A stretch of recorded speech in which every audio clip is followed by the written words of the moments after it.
IT job కోసం try చేస్తున్నారా? Coding tutor లో ట్రైనింగ్ తో పాటు స్టైఫండ్ అండ్ 100% జాబ్ గ్యారంటీ.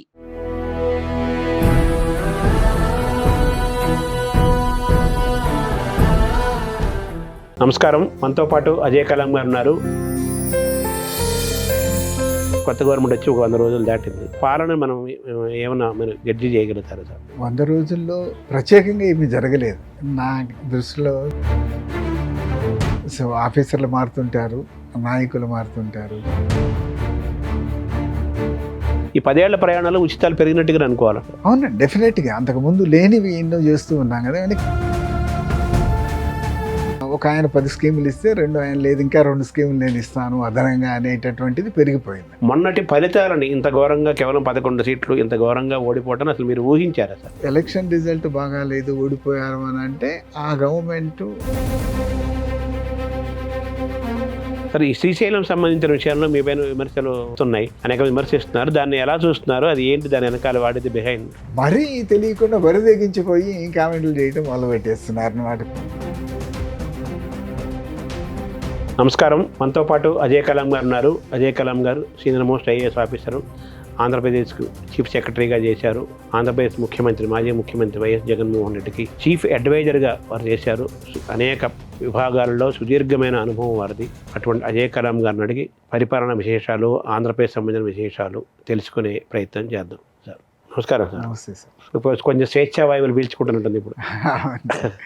వచ్చి ఇంకా అంటే సొంత పనుల మీద పడ్డాం, ఫ్యామిలీ కుటుంబ విషయాలు అవి ఇవి చూసుకుంటున్నాం. సార్, ఈ గవర్నమెంట్ వచ్చి కొత్త గవర్నమెంట్ వచ్చి 100 రోజులు దాటింది సార్. ఇప్పుడంటే వరదలు ఇబ్బంది ఉంది. మామూలుగా దీని సెన్స్, మీరు ఒక ఆఫీసర్గా 40 ఏళ్ళు దాదాపు చేసిన వ్యక్తిగా 100 రోజులు పాలన మనం ఏమన్నా మీరు గడ్జి చేయగలుగుతారు సార్? స్పెసిఫిక్గా నేనేమో అబ్జర్వ్ చేయలేదు. నేను ఇందాక చెప్పాను కానీ ఎక్కువ ఫ్యామిలీ విషయాల మీద ఫోకస్ చేస్తూ ఉన్నామని. అయితే 100 రోజుల్లో ప్రత్యేకంగా ఏమీ జరగలేదు. అది నా దృష్టిలో జరిగే అవకాశం కూడా లేదు. ఎందుకంటే రాష్ట్రము ఒక డెట్ ట్రాప్లో ఉన్నది, ఫైనాన్షియల్ డిఫికల్టీస్లో ఉంది. కాబట్టి కొత్తగా ఎవరు మేజర్గా ఇది చేయగలిగేది ఏమి ఉండదు. సో ఆఫీసర్లు మారుతుంటారు, నాయకులు మారుతుంటారు. అంతకు తప్పితే పెద్దగా ఏమీ జరుగుతుందని నేను ఎక్స్పెక్ట్ చేయను, చేసే అవకాశం కూడా లేదు. అంటే మన మెయిన్ కారణం మన ఆర్థికంగా మనం పటుత్వంగా లేకపోవటమంటారు. ఆర్థికంగా మన స్టేట్ డివైడ్ అయిపోయిన తర్వాత వీరు ఈ వచ్చే ప్రభుత్వాలు ఇచ్చేటటువంటి హామీలు అమలు జరగటానికని రకరకాల కారణాలతో, దానికి తోడు ఎప్పుడైతే రాష్ట్రం చిన్నదవుతుందో మీకు అడ్మినిస్ట్రేటివ్ కాస్ట్ పెరుగుతుంది, ఉద్యోగస్తుల భారం, పెన్షన్స్ భారం ఇవన్నీ పెరుగుతాయి. వీటన్నిటి వలన అప్పులు చేయవలసిన పరిస్థితి తప్పనిసరిగా. అప్పులు మీకు ఏ స్థాయికి పెరుగుతాయంటే, అంటే ఆల్రెడీ పెరిగినాయంటే మనం డెట్ ట్రాప్ అంటాం. అంటే మనం తీసుకున్నటువంటి అప్పు కట్టవలసినటువంటి వడ్డీ కానీ అసలు కానీ దానికి సమానమైనప్పుడు, దానికంటే తీసుకునేది ఇంకెక్కువైనప్పుడు ట్రాప్లు పడిపోతాం. అంటే ఆ తీసుకున్న అప్పు అంతా కూడా మనం వడ్డీలు కట్టడానికి అసలు కట్టడానికి సరిపోతుంది. దాన్నే డెట్ ట్రాప్ అంట. ప్రస్తుతానికి అది పరిస్థితిలో ఉన్నామండి. సో తీసుకున్న అప్పుని మనం క్యాపిటల్ ఎక్స్పెండిచర్ ఏది చేయటానికి మనం వినియోగించలేము. సో ఆ పరిస్థితికి వచ్చేసాము. ఇంతకుముందు మనం ఓన్లీ బెంగాల్, కేరళ, పంజాబ్ ఉండేవి. ఇప్పుడు ఆ స్థాయికి మనం కూడా వచ్చేసాం కాబట్టి ఇప్పుడు పెద్దగా పెద్ద పనులు చేసే అవకాశాలు తక్కువ. అంటే మన ఆదాయాన్ని పెంచుకునే మార్గాలు లేవంటారు. మంది అగ్రికల్చరల్ స్టేట్ ఆంధ్ర. సో దాదాపు ఇంకా 30% జిఎస్డిపి అగ్రికల్చర్ ద్వారానే వస్తుంది.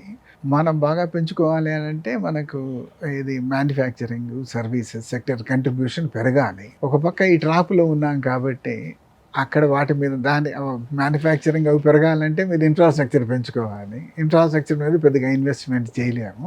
ఒక విషస్ సర్కిల్ అండి అది బ్రేక్ చేయాలంటే చాలా ధైర్యం కావాలి.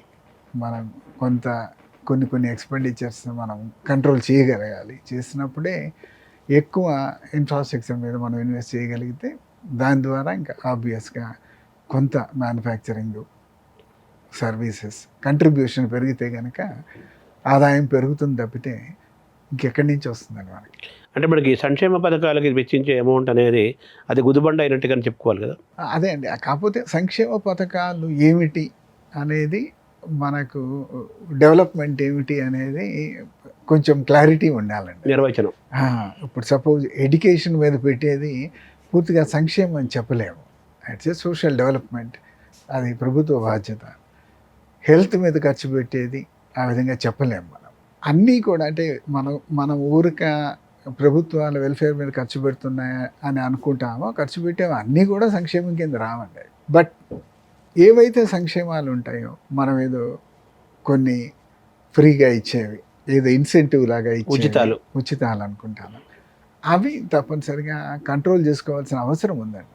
ఇంక్లూడింగ్ మనకు ఇదివరకు ఒక చట్టం ద్వారా కేంద్రం తీసుకొచ్చింది ఏది ఫుడ్ సెక్యూరిటీ కోసం అని చెప్పి, సివిల్ సప్లైస్, ఇవన్నీ కూడా కొంత స్ట్రీమ్ లైన్ చేసుకుని తగ్గించుకోవచ్చు. ఎందుకంటే అవన్నీ దుర్వినియోగం అవుతున్నాయి. అంటే ప్రజలకు ఆ సంక్షేమం ఉపయోగం కంటే వేస్టేజ్ ఎక్కువైపోతూ ఉంది. సో అటువంటివి అది ఏవి ఎక్కడ ప్రజలకి నిజంగా ఉపయోగపడటం లేదు, దానివల్ల పెద్దగా లాంగ్ టర్మ్ ఉపయోగం ఉండదు అనేది మనం అర్థం చేసుకుంటే, అటువంటి సంక్షేమాలు పక్కన పెట్టి ఎడ్యుకేషన్, హెల్త్ ఇటువంటివి తప్పనిసరిగా ఫోకస్ చేసుకుంటే అవన్నీ ఇన్వెస్ట్మెంట్ కిందే మనం ఆలోచించాలి. అంటే ఈ 2014లో ఆంధ్రప్రదేశ్ తెలంగాణ విడిపోయి కొత్త రాష్ట్రంగా ఆంధ్రప్రదేశ్ ఏర్పడింది. ఈ 10 ఏళ్లలో సంక్షేమం అంటే మీరు చెప్పిన సంక్షేమం అంటే దానికి బ్రాడర్గా చూడాలి.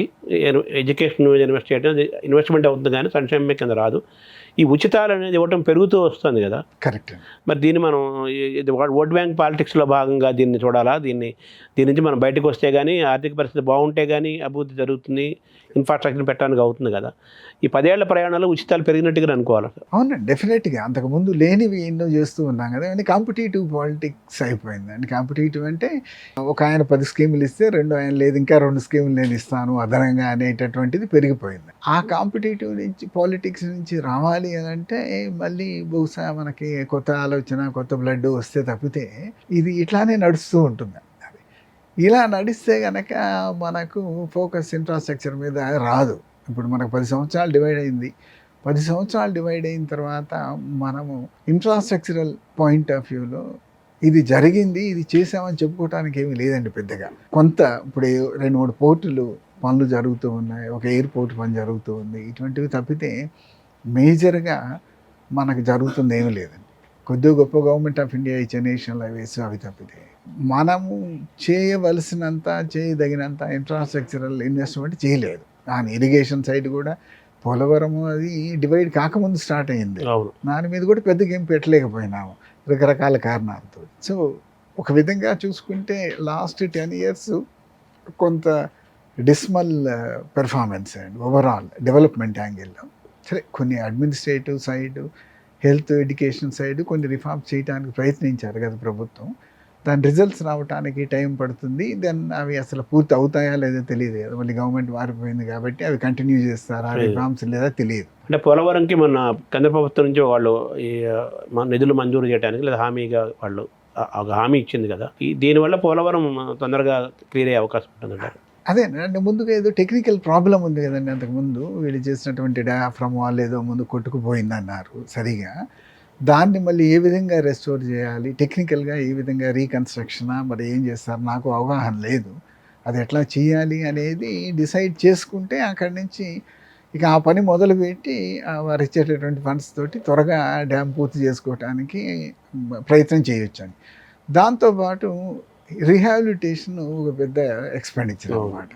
దాన్ని ప్యారలల్గా చేసుకుంటూ పోవాలి. ముందు డ్యాము స్ట్రక్చరు ఇవన్నీ పక్కాగా పూర్తి చేసుకుంటే అది పూర్తి చేయాలి రీహాబిలిటేషన్. అయితే పోలవరం గురించి ఏంటంటే ప్రజలకు పెద్దగా తెలియదు. పోలవరం వస్తే మనకేదో మెరకిల్స్ జరిగిపోతాయి అనుకుంటున్నాం. మెరకిల్స్ జరిగే అవకాశము ఇమీడియట్గా కనిపించదండి. ఎందుకంటే పోలవరం కింద ఉన్న గోదావరి జిల్లాల ఇరిగేషను అది కంటిన్యూ అవుతుంది. బట్ పోలవరం ఇది డైవర్షన్ స్ట్రక్చర్ అండి. అది కట్టింది ఆ వాటర్ ఏదైతే వేస్ట్ అవుతుందో ఆ వాటర్ని డైవర్ట్ చేయడం కోసం అని కట్టినటువంటి డైవర్షన్ స్ట్రక్చర్. రిజర్వాయర్ పెద్దది కాదు. ఇంకా మనకి ఏ నాగార్జున సాగరు, శ్రీశైలంతో పోలిస్తే చిన్న రిజర్వాయర్ స్టోరేజ్. ఆ డైవర్షన్ చేసి మరలా మనం అటుపక్క ఇటుపక్క 2 రిజర్వాయర్లు కట్టి వాటర్ని సద్వినియోగం చేసుకోవాలి, రాష్ట్రంలో పారించాలంటే ఇప్పుడు పోలవరం అయ్యే ఖర్చు కంటే ఇంకెక్కువ ఖర్చు పెట్టవలసి వస్తుంది. ఇది పూర్తి చేయడానికి కింద మీద పడుతున్నాం. ఇంకా దాని గురించి ఇప్పుడు ఆలోచన ప్రయత్నమే చేయటం లేదండి. ఇర్రిపేరబుల్ అవుతుంది. అదే అదర్వైజ్ మనం మళ్ళీ రైట్ సైడు లెఫ్ట్ సైడు పెద్ద రిజర్వాయర్స్ ఏర్పాటు చేసుకుని సర్ప్లస్ వాటర్ ఎప్పుడైతే సముద్రంలోకి పోతుందో దీన్ని ఆ రిజర్వాయర్స్కి తీసుకెళ్ళి స్టోర్ చేసుకుని అక్కడి నుంచి మనం సద్వినియోగం చేసుకోవాలండి, దాని ఇరిగేషన్కి కానీ దేనికి కానీ. అది అయితే ఈ డైవర్షన్ స్ట్రక్చర్ పూర్తి చేయడానికే కింద మీద పడుతున్నాం. రెండోది ఇంకా అది ఎప్పుడవుతుందో తెలియదు, అది అయితే తప్పితే దాన్ని ఫుల్గా మనకి ప్రతిఫలం ఉండదు. ఇప్పుడు మనకి అనంతపురము, ప్రకాశం, కొన్ని జిల్లాలు, రాయలసీమ ప్రాంతం ఇంకా నీటి వర్షాధారం పొలాలే ఉన్నాయి కదా, మరి అవి బాగుపడే అవకాశం లేదు. రాయలసీమ మొత్తం కూడా ఇప్పుడు రైట్ సైడ్ని తీసుకుని వెళ్ళి ఒక రిజర్వాయర్ ఇక్కడ వినుకొండ ప్రాంతంలో ఇక్కడ ఒక రిజర్వాయర్ ఏర్పాటు చేసి మన నాగార్జున సాగర్ రైట్ కెనాల్ నుంచి, అంటే ఈ పోలవరం నుంచి కెనాల్ ద్వారా తీసుకుని వెళ్ళి కొంత లిఫ్ట్ కూడా ఉపయోగించి ఒక రిజర్వాయర్ ఏర్పాటు చేసి అక్కడి నుంచి ఇంకా ప్రకాశం జిల్లా కానీ నెల్లూరు అటు తీసుకువెళ్ళవలసిన చోటుకు తీసుకెళ్ళాలండి. అది అదేవిధంగా ఈ లెఫ్ట్ సైడ్ మనం విశాఖపట్నం జిల్లాలో ఎక్కడో రిజర్వాయర్ ఏర్పాటు చేసి అప్లాంట్స్లో ఈస్ట్ గోదావరి ఆ బోర్డర్లో ఎక్కడో అక్కడి నుంచి అటు మనం సిటీకి, విశాఖపట్నానికి, విజయనగరానికి తీసుకెళ్ళాలండి. ఇది జరగాలంటే ఇప్పుడు పోలవరం మీద పెట్టేదానికంటే ఇంకా బహుశా ఇంకా 2 అంతలు ఖర్చు పెట్టవలసి వస్తుందండి రేపు. పెడితే కానీ రాయలసీమ ప్రాంతం అది పెడితేనే మనం ఈ గోదావరి వాటర్ను సద్వినియోగం చేసుకున్న వాళ్ళం అవుతామండి. లేకపోతే పెద్దగా ఉపయోగం ఏముండదు. ఇప్పుడు కావేరీ, గోదావరి కూడా అనుసంధానం అంటున్నారు కదా. ఇదే ప్రాసెస్ పెన్నా ముందు అనుసంధానం అయిపోతుంది మనం ఇది చేయగలిగితే. పెన్నా అనుసంధానం అయిన తర్వాత మన అవసరాలు తీర్చుకున్న తర్వాత ఇంకా కొంచెం కిందికి తీసుకెళ్తాం. ఇవేం జరగాలంటే డబ్బులు అంటే గవర్నమెంట్ ఆఫ్ ఇండియా సపోర్ట్తోనే కదా మనం చేయగలుగుతాం. అంతే కదండి, తప్పనిసరిగా కొంత గవర్నమెంట్ ఆఫ్ ఇండియా సపోర్ట్ కావాలి. మనం కూడా కొంత డెఫినెట్గా ఇనిషియేటివ్ తీసుకుని ప్రతి సంవత్సరం 10,000 కోట్లు అలా ఖర్చు పెట్టగలిగితేనే వీటికి మనకు 1,00,000 కోట్లు రెండు పక్కలా కావాల్సి వస్తే తప్పనిసరిగా మనం ఇటు 50,000 అటు 50,000 కోట్లు ఖర్చు పెట్టగలిగితేనే ఒక 10 సంవత్సరాలకైనా మన పోలవరం ప్రతిఫలం మనకు వస్తుంది. అంటే మన పోలవరం ప్రతిఫలం రావాలి అంటే 10 ఏళ్ళు ఆగాల్సింది అంటారా? ప్రాజెక్ట్ పూర్తయిన తర్వాత 10 ఏళ్ళ ఇప్పుడు లిమిటెడ్ ప్రతిఫలం వస్తుంది. సేమ్ అదే జిల్లాలో ఆల్రెడీ ఇరిగేట్ ఉన్నటువంటి జిల్లాల్లో అప్లాంట్స్లో కొద్దిగా లాభం ఉంటుంది తప్పితే పూర్తి ప్రతిఫలం రావాలి. ఆ వాటర్ని సద్వినియోగం చేసుకోవాలి. అంటే కృష్ణా బేసిన్, పెన్నా బేసిన్లో కలపాలి, సద్వినియోగం చేసుకోవాలంటే ఈ ఇన్వెస్ట్మెంట్స్ అని జరగాల్సిందే అండి. అంటే మీ వినుకొండ ప్రాంతంలో రిజర్వాయర్ కూడా అన్నారు కదా మీరు. అవును, అది కూడా మరి అది ఆలోచన ఉందా? అంతకుముందే తయారు చేశారన్నట్టు ఇంజనీర్స్ ప్లాన్స్ అవి తయారు చేశారు, కానీ దాని మీద ఎవరు దృష్టి పెట్టట్లేదండి. కారణం ఏంటి, ఇప్పుడు దీన్ని కట్టడమే మన వల్ల కావట్లేదు, ఇంకా మరి దానికి డబ్బు కావాలి కదా, సో తర్వాత చూద్దాంలే అని పక్కన పెట్టేస్తున్నారు. అంటే మాలో వైఎస్ రాజశేఖర రెడ్డి గతంలో ఆయన ఉత్తరాంధ్ర సుజల స్రవంతి అనే ఒక పథకాన్ని ఆయన ప్లాన్ చేశారు. అది కూడా ఇంకా పోలవరం అది ఏదైనా అయితే కానీ దాని జోలికి వెళ్ళడానికి అవ్వదు. ఈ రెండు అనుసంధానం అండి, ఇక్కడి నుంచి తీసుకువెళ్ళాలి కొంత అటు, సరే అటు నాగావళి, వంశధార వాటి మీద పెండింగ్ ఉన్నటువంటి ప్రాజెక్టులు పూర్తి చేయటం అది కొంత, బట్ ఇక్కడి నుంచి గోదావరి నీళ్లు అటు తీసుకెళ్ళటం, విజయనగరం వరకు తీసుకెళ్ళటం ఇంకొకటి. ఈ రెండు పూర్తి అయితేనే మొత్తం ఏరియాకి కావాల్సినటువంటి నీరు అవన్నీ కూడా సక్రమంగా అందుతాయి. మన ప్రకాశము, కర్నూలు ఆ ప్రాంతాల్లో వెలిగొండ ప్రాజెక్టు కూడా ఒకటి అది వేశారు, అది కూడా నత్తనడకన సాగుతుంది. అది వెలిగొండ ప్రాజెక్ట్ దాదాపు చాలా వరకు అయిపోయినట్లుంది, ఆ టన్నెల్స్ అవన్నీ. దానికి మెయిన్ సమస్య అయితే ఇంకా వారికి రైతులకు ఇవ్వాల్సిన డబ్బు ఇంకా ఇచ్చినట్లేదు, పునరావాసం అండి. అది అయిపోతే ఆ వాటర్ వస్తుంది, కానీ అది పెద్దగా ఇరిగేషన్ పర్పస్ సర్వ్ అవుతుంది, మెయిన్ డ్రింకింగ్ వాటర్ కింద సర్వ్ అవుతుంది. బికాస్ చాలా తక్కువ టీఎంసీ. మనకు కొంచెం సస్యశ్యామలం కావాలి, బాగా పెద్ద ఎత్తున ఇండస్ట్రీలు అవి ప్రమోట్ చేయాలి అని అంటే ఈ గోదావరి వాటర్ తీసుకెళ్ళక తప్పదండి. ఇదంతా కార్యరూపం జరిగి ఇదంతా బ్యాలెన్స్ రావాలి అంటే ఒక 20 ఏళ్ళు ఈజీగా పడుతుంది. నెక్స్ట్ డబ్బులు కావాలి, ఆర్థికంగా పడుతాం కూడా పెరగారు ఆంధ్రప్రదేశ్లో. ఆర్థికంగా మనం గట్టిగా ఉంటేనే కనీసం 15 సంవత్సరాల్లో పూర్తి చేయగలం అండి. నేను అదే అంటుంది, అటు 50,000 కోట్లు ఇటు 50,000 కోట్లు పెట్టాలంటే ఈ రోజున్న పరిస్థితిలో అసలు ఏమీ పెట్టలేని పరిస్థితి. మొత్తం క్యాపిటల్ ఎక్స్పెండిచర్ 10,000 కోట్లు 20,000 కోట్ల కంటే పెట్టలేకపోతున్నారు. సో అటువంటి మేజర్ ఎఫర్ట్ తీసుకోవాలంటే తప్పనిసరిగా రిసోర్సెస్ కావాల్సి వస్తాయండి. రిసోర్సెస్ ఇప్పుడు ఆ విధంగా జనరేట్ చేసుకోలేని పరిస్థితి.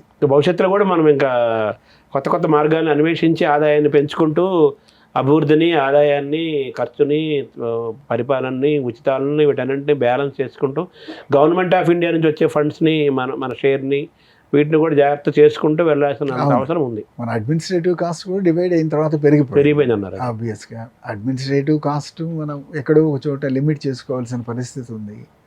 అదేవిధంగా మీరు అన్నట్లు ఉచితాలు ఉపయోగం లేనివి, ఫలితాలు కనిపించని ఏదైతే మనకి ఇవ్వట్లేదు వాటిని కూడా కొంచెం పక్కన పెట్టేసేసి ఫోకస్ అన్న ఒక పక్క ఇరిగేషను, పవరు, ఇప్పుడు రెన్యూబుల్ ఎనర్జీ మీద ఎక్కువ ట్రస్ట్ పెడుతున్నారు కాబట్టి పవరు, ఇరిగేషన్ ఇవన్నీ చేయగలిగితేనే మనకి అదర్ ఇన్ఫ్రాస్ట్రక్చర్ మీద, రోడ్డు రైల్ ఇన్ఫ్రాస్ట్రక్చర్ మీద చేయగలిగితేనే ఇన్వెస్టర్స్ ముందుకు వస్తారు, ఇన్వెస్ట్మెంట్ చేయడానికి, ఉద్యోగాలు క్రియేట్ చేయడానికి. అది అంటే మీ దృష్టిలో ఉచితాల్లో ఏది అనవసరం అనుకుంటున్నారు కదా? అంటే మనము కొన్ని ఎత్తి చూపెడితే అది క్రిటిసైజ్ చేసినట్లు ఉంటుంది. అదే దాని దగ్గర అడ్మినిస్ట్రేషన్ లో కొంచెం మనం దాన్ని ఏమంటాం, నిక్కచ్చిగా ఉంటేనే కదా మనం ముందుకు వెళ్ళగలుగుతాం. ఇప్పుడు ప్రైవేట్ స్కూల్ ఒక నారాయణ, ఒక చైతన్యానం, ఇంకొక చోట డబ్బు కట్టి చదువుకునే వాళ్ళకి ప్రభుత్వం డబ్బు ఇవ్వాల్సిన అవసరం లేదనుకుంటాను నేను వ్యక్తిగతంగా. గవర్నమెంట్ స్కూల్స్కి కావాల్సిన అసిస్టెంట్స్ మీరు ఇవ్వచ్చు, కానీ ప్రైవేట్ స్కూల్స్కి అక్కడ చదువుకునే వాళ్ళకి, అంత ఖర్చు పెట్టి చదువుకునే వాళ్ళకి మనం డబ్బు ఇవ్వాల్సిన అవసరం ఏముంది? అదేవిధంగా ఇంట్లో ఉండి కాలేజీకి వెళ్ళే పిల్లలకి మనం వారి వసతికి ఇంకొకటి మనం డబ్బులు ఇవ్వాల్సిన అవసరం లేదు. ఇట్లా కొన్ని అవసరం లేదేమో అనిపిస్తుంటుంది. అంటే ఈ ఫీజు రీఎంబర్స్మెంట్ దాంట్లో కూడా ప్రక్షాళన జరగాలంటారా? స్ట్రక్చర్ ఫీజు రీఎంబర్స్మెంట్కి ఇప్పుడు నేను చెప్పిన దానికి పెద్ద సంబంధం లేదు. కొన్ని ఇప్పుడు లైక్ అమ్మఒడి అని అందరికి ఇస్తున్నా, నేను అంటుంది ప్రైవేట్ స్కూల్స్ కిందకి ఇవ్వాలి, అది అమ్మఒడి తాలూకు. అట్లా ఫీజు రీఎంబర్స్మెంట్ స్ట్రక్చర్ బాగానే ఉందంటారా? ఇప్పుడు ఫీజు రీఎంబర్స్మెంట్ స్ట్రక్చర్ బాగానే ఉందండి, దాన్ని స్ట్రీమ్ లైన్ చేసుకోవాలంటే మధ్యలో ఏంటంటే ఒక ఎక్స్పెరిమెంట్ చేస్తారు, డైరెక్ట్గా తల్లికి ఇస్తే ఎట్లా ఉంటుంది, కాలేజీలకి ఇవ్వకుండా. దాంతో చాలా చోట్ల అది మిస్యూజ్ అవుతుంది. అంటే కాలేజీకి డబ్బు కట్టకుండా ఈ ఇంటి తల్లిదండ్రులు వారు వేరే పనులకు దాన్ని డైవర్ట్ చేసుకుంటున్నారు. అటువంటి చోట్ల కాలేజీ మేనేజ్మెంట్లు వాళ్ళందరూ కూడా ఇబ్బందులు పడుతున్నారు, పిల్లలు కూడా ఎంబరాస్ ఫీల్ అవుతున్నారు. కట్టకపోవటం వల్ల కాలేజీ మేనేజ్మెంట్ పాయింట్అవుట్ చేస్తుంది. కాబట్టి అవన్నీ స్ట్రీమ్లో ఏం చేసుకోవాల్సిన పని ఉందండి. అంటే వైఎస్ టైంలో ఫీజు రీఎంబర్స్మెంట్ స్టార్ట్ అయింది, జగన్మోహన్ రెడ్డి వచ్చిన తర్వాత ఆయన ఇంకో కొంచెం దాన్ని పెంచాడు. కరెక్ట్. ఇప్పుడు మార్చడం వల్ల మదర్ అకౌంట్ని పెట్టడం వల్ల రాంగ్ సైడ్గా వెళ్తుంది, ఇబ్బందులు పడుతున్నారు. కొన్ని సంస్కరణలు తీసుకురావాలి, స్ట్రీమ్ లైన్ చేసుకోవాలి, అందులో తీసుకురావాలి. తర్వాత ఇప్పుడు మనకు విజయవాడ వరదలు వచ్చాయి. మన ఈ గతంలో ఎప్పుడు లేనట్టుగా 50 ఏళ్ళు ఎప్పుడు లేనంతగా జరిగింది ఇది. కృష్ణా జిల్లా బ్యారేజీలా ఇవ్వటం కానీ, బుడమేరు ఇది ఇవ్వటం కానీ జరుగుతుంది. సరే, ప్రకృతి ఎప్పుడు ఎలా ఉంటుందో అది మనం ఎవరు ఊహించలేము. అయితే మనం టెక్నికల్గా, సైంటిఫిక్గా, ఇంజనీరింగ్ ప్రకారం మనం ఎటువంటి పెద్ద పెద్ద వరదలు వచ్చినా వాటిని అంచనా వేయటము, దాని తగ్గట్టుగా మనం రెడీగా ఉండటం, ఇబ్బందులు లేకుండా చూడటం అనేది అది అడ్మినిస్ట్రేషన్ యొక్క బాధ్యత కదా. ఇప్పుడు ఈ విజయవాడ పరిస్థితిని మీరు ఒక సీనియర్ ఆఫీసర్గా మీరు ఎలా చూడాలి? ఎక్కడ లోపం జరిగిందంటారు? ఒకటేమన్నా ఆయన అన్ప్రెసిడెంటెడ్ అని చెప్పి అంటున్నారు, ఇంత పెద్ద వరద మనకి ఎప్పుడు రాలేదని. రెండోది, ఎప్పుడైనా నీరు అనేది పైనుంచి కిందకి వస్తుంది అంటే ఎక్కువగా మనం చేసుకోవాల్సింది ఏంటి, దాని అవుట్లెట్లు అంటే ఆ డ్రైన్ మనం ఏదైతే అక్కడి నుంచి వెళ్ళాలో ఇటువంటివన్నీ కూడా మెయింటెనెన్స్ కండిషన్లో ఉండాలి అని. మనము మెయింటెనెన్స్ అడ్మినిస్ట్రేషను అన్ని రంగాల్లో, ఇరిగేషన్ ఒకటే కాదు, డ్రైనేజ్ ఒకటే కాదు, అన్ని రంగాలలో మెయింటెనెన్స్ అడ్మినిస్ట్రేషన్ అనేది వీకెస్ట్. ఏది ఈ దేశంలోనే వీకెస్ట్. చెన్నై ఉదాహరణ చాలా ఉన్నాయి. మన రాష్ట్రంలో కూడా వీకే అండి, దేశంతో పాటు ఎక్కడైనా కూడా. సో మనకు ఉన్నటువంటి డ్రైన్లు ఏవైతే ఈ వాటర్ని ఇమీడియట్గా డిశ్చార్జ్ చేయాలో అవన్నీ కూడా నెగ్లెక్ట్కి నెగ్లెక్ట్ అవ్వటము, వాటి మీద ఎంక్రోచ్మెంట్లు రావటం, ఆక్యుపై చేసుకోవటం మనం చూసి చూడనట్లు ఉంటాం. వీటన్నిటి వలన డెఫినెట్గా ఇప్పుడు హైదరాబాద్లో కూడా అదే పరిస్థితి జరుగుతూ ఉందండి, ఇటువంటి నష్టాలు. రెండోది, ఆ న్యాచురల్ ఏవైతే బాడీస్ ఉన్నాయో వాటిని ఇంకా ఆ పట్టణాలు వాటిలో అయితే అవి లేకుండా చేయటం, అంటే వాటన్నిటినీ కూడా మనం చదును చేసి ఆక్యుపై చేసేసి రియల్ ఎస్టేట్ కింద కన్వర్ట్ చేయటం. ఇవన్నీ ఏంటంటే ఎప్పుడూ ఒకసారి లాంగ్ రన్లో ఇటువంటి అన్ప్రెసిడెంటెడ్ రైన్స్ అట్లా వచ్చినప్పుడు దాని ఇంపాక్ట్ కనిపిస్తూ ఉంటుందండి. ఇవన్నీ కూడా failure of what you call A regulatory and maintenance administration అండి. మనకి మున్సిపల్ పర్మిషన్ కాడి నుంచి డ్రైన్లు కండిషన్లో అట్టు పెట్టుకోవడం కాడి నుంచి, అంటే మున్సిపల్ సైడ్ అయినా మిగతా రూరల్ సైడ్ అయినా ఇవన్నీ లేకపోవటం వల్ల జరిగేటటువంటి ఇబ్బందులు ఇవన్నీ అండి. అది కేఎల్ రావు గారు లాంటి వాళ్ళు దాన్ని ప్రకాశం బ్యారేజీ నిర్మాత అయిన అటువంటి వ్యక్తులు ఎంతో దూరం ఆలోచించి అక్కడ మోక్షకొండ విశ్వేశ్వరయ్య గారిని, కేఎల్ రావు గారు, వీళ్ళు చాలా విజనరీ ఇంజనీర్స్ కదా వాళ్ళు. అటువంటి వాళ్ళు ఇదిలో జరిగిన నిర్మాణాలు అవన్నీ కూడా కరెక్ట్ కదా. అయితే మీ ఆ ఇంజనీరింగ్ ప్లస్ అడ్మినిస్ట్రేషన్ మధ్య ఒక కోఆర్డినేషను, తర్వాత ఫాలో అప్ ముందు సిద్ధమవటం కూడా ఉండాలి కదా. అవును, అంటే ఆ రోజుల్లో వారు నాట్ ఓన్లీ విజనరీస్ అండి, అప్పుడు కాస్త నీతి నిజాయితీలు మొత్తం దేశభక్తులు. సొసైటీలో ఉండేది, వారితో పాటు ప్రజల్లో కూడా ఉండేది. అప్పుడు కాలువలు ఎంకరేజ్ చేయటము, డ్రైన్లు ఎంకరేజ్ చేయటం ఇవన్నీ కూడా లేదు, ఆ కల్చర్ లేదు. తరువాత తీసుకుని వచ్చి మనము ఈ పావర్టీని మనకు క్రైమ్ ఇవి రెండు లింకు చేస్తున్నాం.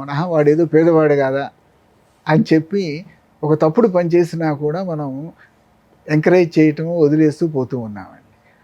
దానికి దీనికి లింక్ లేదండి, పావర్టీకి క్రైమ్కి లింక్ ఎట్లా ఉంటుంది అంటే ఎవడో జేబులు కొడతాడు, జేబులు కొట్టేవాడు సరదాగా కొట్టాడు కదా, ఆకలి అయ్యే కొడతాడు కదా, అందుకని చెప్పి జేబులు కొట్టడం తప్పు లేదు. ఆకలి తీర్చే మార్గం వెతకాలి కానీ జేబులు కొడుతుంటే మనం ఏమనుకుంటున్నా ఉండకూడదు కదా, ఉండకూడదు. అందుకని కేసులు పెడుతూ ఉన్నాం. అదే 10 రూపాయలు జేబులు కొడితేనే కేసు పెడుతూ ఉన్నాము. వాడు 1,00,000 రూపాయలు ల్యాండ్ ఎంకరేజ్ చేస్తే వాడి జోలికి వెళ్ళమండి. ఎందుకంటే ఏదో పేదవాడు ఆక్యుపై చేసుకు ఇల్లు కట్టుకున్నాడు. ఇటువంటి సంహవ్ ఒక what I can say confused approach తోటి మనము న్యాచురల్ బాడీస్, డ్రైన్స్, కాలువలు ఇవన్నీ కూడా వాటిని వదిలేసాం అంటే ఎక్కడ చూసినా మనకు విజయవాడలో ఎక్కడ చూసినా కనిపిస్తూనే ఉంటాయి. ఇది కాలువల మీద, డ్రైన్ల మీద ఇల్లు చెరువులు, కాలువలు ఇవన్నీ అవన్నీ పోయినప్పుడు న్యాచురల్గా అవి దెబ్బతింటాయి కాబట్టి మనకు వాటర్ డిశ్చార్జ్ ఇవన్నీ కూడా పోతాయి. వీటన్నిటితో పాటు డ్యామ్స్ కానీ కాలువలు కానీ మెయింటెనెన్స్ ఈజ్ ఈక్వల్లీ ఇంపార్టెంట్. ఎప్పటికప్పుడు రిపేర్లు చేసుకోవటం, ఎప్పటికప్పుడు కండిషన్లో పెట్టడం అని. చిన్న చెరువులకు కూడా ఒకప్పుడు 1980s కంటే ముందు నీరడి అని రకరకాల వ్యక్తులు ఉండేవాళ్ళు. ఇది ఎండాకాలము అది చిన్న చిన్న కాలువలు అవి రిపేర్లు చేస్తుండేవారు. మన ఊళ్ళల్లో కూడా కట్టుబాట్లు ఉండేవి. పెద్దలు ఎవరో ఒకళ్ళు నుండి పంట కాలువలు ఇవన్నీ కూడా రిపేర్లు తీసుకునేవాళ్ళు, జనాల దగ్గరే వసూలు చేసేవాళ్ళు. అప్పుడు ప్రతిదీ గవర్నమెంట్ చేయాలనేటటువంటి ఉద్దేశం ఉండేది కాదండి. నాకు బాగా గుర్తు అన్నమాట. చిన్నప్పుడు ఎవరో పెద్ద ఆయన ఈ ఖండం అంటే 200-300 ఎకరాలు ఇక్కడ పంట కాలువలని మనం సీజన్లో రిపేర్ చేసుకోవాలి, సమ్మర్లో మళ్ళీ వర్షం వచ్చేది మన ఈ కాలువలు వచ్చే టైంకి అని చెప్పి రిపేర్ చేసి తలా రూపాయో ₹1 ఎకరానికి ఎంత పడుతుందో అంత వసూలు చేసేవాళ్ళు. ఇప్పుడు అసలు ఆ యూనిటీ అక్కడ లీడర్షిప్ గ్రామాల్లో పోయిందండి. ఎవరు చేపించారు, ప్రతిదీ కూడా గవర్నమెంటే చేయాలి అనేటటువంటి మనసు ఎగ్జాక్ట్లీ అలవాటు చేసాము. గవర్నమెంట్ చేయలేని పరిస్థితి. ఇప్పుడు చాలా డ్యాములకు అవి కూడా మనం గేట్లు పనిచేయట్లేదు అంటాము, రకరకాలు చెప్తాం. అంటే వాటికి ప్రాపర్గా గ్రీసింగ్, ప్రాపర్ మెయింటెనెన్స్ లేవనే కదండి అర్థం. సో ఇదంతా కూడా మెయింటెనెన్స్ అడ్మినిస్ట్రేషన్ క్రమేణా వీక్ అయిపోతుంది, డబ్బులు లేకపోవటము, రకరకాల కారణాలు. అంటే మీరు అన్నట్టుగా ఇప్పుడు ఈ చెరువులు, కాలువలు వీటన్నిటిని కూడా ఆక్రమించటము, రియల్ ఎస్టేట్ జరగటము, మీరు చెప్పిన పేదవాళ్ళు కూడా అక్కడ ఇల్లు వేసుకోవటము, దాన్నే మన పేదవాళ్ళు కదా అని మనం ఎంకరేజ్ చేయటము రకరకాల కారణాలతోటి. ఇంకో పక్కనేమో రిపేర్ ముందుగానే ఊహించేసి చేసుకోకపోవటము, కరెక్ట్, ఇవన్నీ జరుగుతున్నాయి అన్నారు. ప్లానింగ్ డిఫెక్ట్ కూడా అండి. ఇప్పుడు లైక్ ఒక సిటీ తీసుకోండి, విజయవాడ కావచ్చు, హైదరాబాద్ కావచ్చు, ఇంకోటి కావచ్చు. సరే, పాత సిటీలో కొన్ని సమస్యలు ఉన్నాయి, కాలువలు, డ్రైన్లు, ఇబ్బందులు ఉన్నాయని. కనీసము కొత్త లేఅవుట్లు, కొత్త సిటీ ఏదైతే మనం ఎక్స్పాండ్ చేస్తున్నామో వాటిలో అన్నా ఇవి లేకుండా చేయాలి. కానీ వాటిలో కూడా చక్కగా మీ డ్రైనేజ్ వ్యవస్థ పక్కాగా ఏర్పాటు చేయటం, రోడ్డు వ్యవస్థ పక్కాగా ఏర్పాటు చేయటం, ఎంక్రోచ్మెంట్లు ఇవన్నీ లేకుండా చేయటము, ఇవన్నీ కనీసం కొత్త ప్రాంతాల్లో చేస్తే సరే, పాతది నిదానంగా మనం ముందు అది బాగుంటే దీన్ని కూడా రిఫార్మ్ చేసుకుంటూ రావచ్చు. కొత్తదాన్ని కూడా అలానే వదిలిపెట్టేస్తున్నాం. పాతది ప్రాబ్లమే, కొత్తదాన్ని కూడా మనం సరిగా ప్లాన్ చేయటం లేదు. ఇప్పుడు పర్మిషన్లు కూడా ఇచ్చేసేస్తున్నారు కదా విపరీతంగా. ట్రూ, అదే. ఇప్పుడు ఈ హైడ్రాని తీసుకొచ్చారు తెలంగాణ గవర్నమెంట్. ఇప్పుడు చాలా పెద్ద రచ్చరచ్చ నడుస్తుంది, నాగార్జున చేసే కన్వెన్షన్ చేశారు, ఇంకా చాలామంది ఉన్నారు, ఇది నడుస్తుంది. దీన్ని ఎలా చూస్తున్నారు హైడ్రాని మీరు? హైడ్రా వ్యవస్థ వాళ్ళు చేసే పని ఎవరూ తప్పుపట్టడానికి లేదండి. డెఫినెట్గా ఇట్స్ ఏ వెల్కమ్ థింగ్. కాకపోతే ఏంటంటే ఎవరైనా కంప్లైంట్ చేసేది సెలెక్టివ్గా జరుగుతుంది అనేది కంప్లైంట్ చేస్తారు. ఏంటి, ఇది ఫలానా వాళ్ళు కొడుతున్నారు, ఫలానా వాళ్ళు ఎందుకు కొట్టట్లేదు, పొలిటికల్ ఇవి వస్తాయి అన్నమాట. అది రాకుండా మొత్తము చక్కగా ఎఫెక్టివ్గా ఏది మన హైదరాబాద్ అంతా చేయగలిగితే ఇట్స్ ఏ వెల్కమ్ థింగ్ అని. తప్పే ఉంది, అది ఒక రిఫార్మ్, ఒక మంచి ధైర్యంగా చేసే పని. దాన్ని సెలెక్టివ్గా చేసినప్పుడు పొలిటికల్ అవుతుంది. అది మనకు తెలియదు, ఇప్పుడు సెలెక్టివ్గా చేస్తున్నారా అంతా చేస్తున్నారా అనేది మనకు తెలియదు వాస్తవం. But it's a welcome thing అనేటువంటి. అప్పుడు మీరు చెప్తున్నట్టుగా ఇప్పుడు హైడ్రా అనేది తీసుకురావడం మంచిదే. అది ఏదో పొలిటికల్ దీంతోటో లేకపోతే సెలెక్టివ్గా కాకుండా ఒక బ్రాడర్ ఆలోచనతో చేస్తే మంచిదే అంటున్నారు.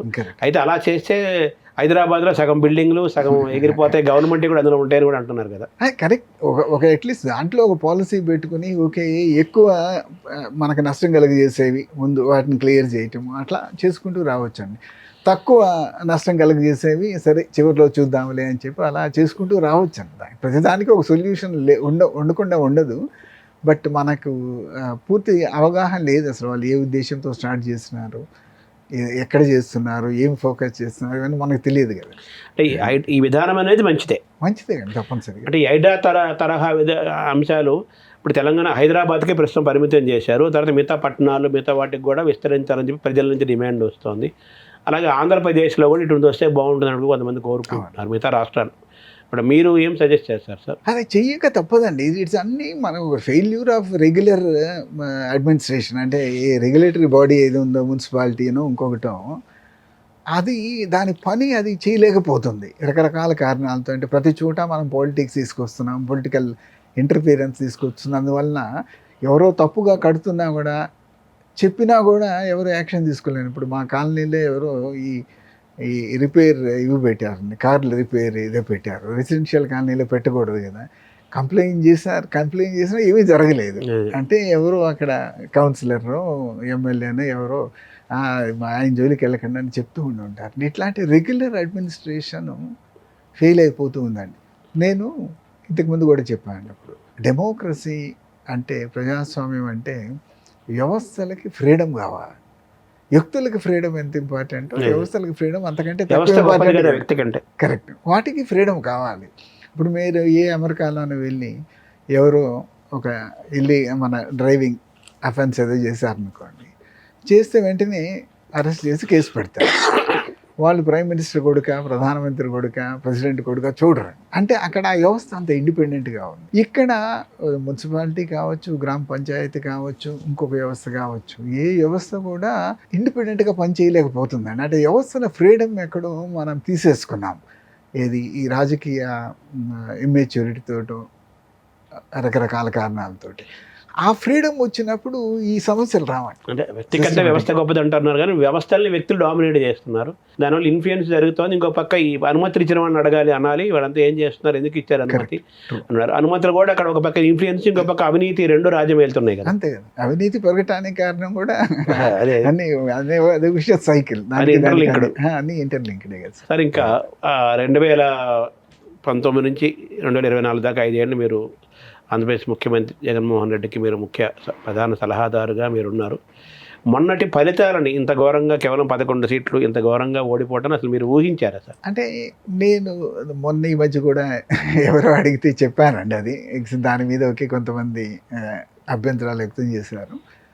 నేను మొట్టమొదటి నుంచి చెప్పేది ఏంటంటే, పెర్ఫార్మెన్స్కి రిజల్ట్కి పెద్దగా లింక్ నేను ఎప్పుడూ చూడలేదు. అంటే ఎలక్షన్ రిజల్ట్, గవర్నమెంట్ పెర్ఫార్మెన్స్ చాలాసార్లు మనము లింక్ చేయలేమండి. పెర్ఫార్మెన్స్ చాలా బాగుండొచ్చు, రిజల్ట్ వేరేగా ఉండొచ్చు. ఇప్పుడు లైక్ ఫ్లడ్స్ ఇవి వచ్చినప్పుడే కృష్ణలంకకి 300 కోట్లు ఎంతో పెట్టి రిటైనింగ్ వాళ్ళు కట్టడం వలన ఈరోజు వాళ్ళంతా సేఫ్గా ఉన్నారు అని చెప్పి కొంతమంది నాయకులు స్టేట్మెంట్లు ఇస్తూ ఉన్నారు. అటువంటి కృష్ణలంకలో ఓడిపోయారు కదండి. సో పెర్ఫార్మెన్స్కి దీనికి సంబంధం లేదు. అంతకుముందు కూడా చెప్తుంటాను, గోదావరి జిల్లాలో సైక్లోన్ ఎమర్జెన్సీ రికన్స్ట్రక్షన్ ప్రాజెక్ట్ వర్క్లు ఎన్నో చేశారు, చాలా అప్పుడు అద్భుతంగా జరిగినవని అందరూ పొగిడారు. నెక్స్ట్ ఎలక్షన్ రిజల్ట్ చూస్తే ఒక సీటు కూడా జిల్లాల్లో ఇవ్వలేదు ప్రజలు అని చెప్పి చెప్తూ ఉంటాం అన్నమాట. సో అంటే ఈరోజు ఎలక్షన్ రిజల్ట్ బాగాలేదు, ఓడిపోయారు అని అంటే ఆ గవర్నమెంటు చక్కగా పరిపాలన చేయలేదు, బాగా పరిపాలన చేయలేదు అని చెప్పి ఎట్టి పరిస్థితులు అనలేమండి. అది కరెక్ట్ కాదు. ఓడిపోవటానికి కారణాలు రకరకాలు ఉంటాయి. మనము ఇంప్లిమెంట్ చేసే స్కీముల్లో కొన్ని లోపాలు ఉండవచ్చు. అవి అనుకున్న విధంగా మనం కోరుకునేది ఒకటి, జరిగేది వేరే విధంగా జరుగుతూ ఉండొచ్చు. కొన్ని పాలసీ డెసిషన్లు ఇబ్బందులు పెట్టవచ్చు. రెండోది మనం ఇచ్చే ప్రయారిటీలు పూర్తిగా జనాలు మిస్అండర్స్టాండింగ్ చేసుకోవచ్చు. ఉదాహరణకి ఇప్పుడైనా ఒక చిన్న కాంట్రాక్టర్ 10 లక్షలు ఖర్చు పెట్టి చిన్న పని చేశారు. ఆయన 10 లక్షలు ఖర్చు పెట్టారంటే ఎవరి డబ్బు అండి? ఆయన సొంత డబ్బు కదా. ఆయన సొంత డబ్బు ఖర్చు పెట్టి పని చేసినప్పుడు ఆయన బిల్లు ముందు ఇవ్వాల్సినటువంటిది ప్రయారిటీలో ఆయనకు ముందు ఇవ్వాలి కదా. మీరు రూపాయి ఖర్చు పెట్టకుండా రేపు ఎలక్షన్లో ఓటు వేస్తారనుకునే వరకు మనం ప్రాంప్ట్గా ఒకరోజు డిలే లేకుండా డబ్బు ఇచ్చి తన సొంత డబ్బు ఖర్చు పెట్టి ప్రజల కోసం ఒక ఎసెట్ నిర్మించిన వాడికి బిల్లు ఆలస్యం అయిందనుకోండి, డెఫినెట్గా ఆ వర్గం, ఆ మోరల్ కూడా దెబ్బతింటుంది. ఆ వర్గము హర్ట్ అవుతుంది.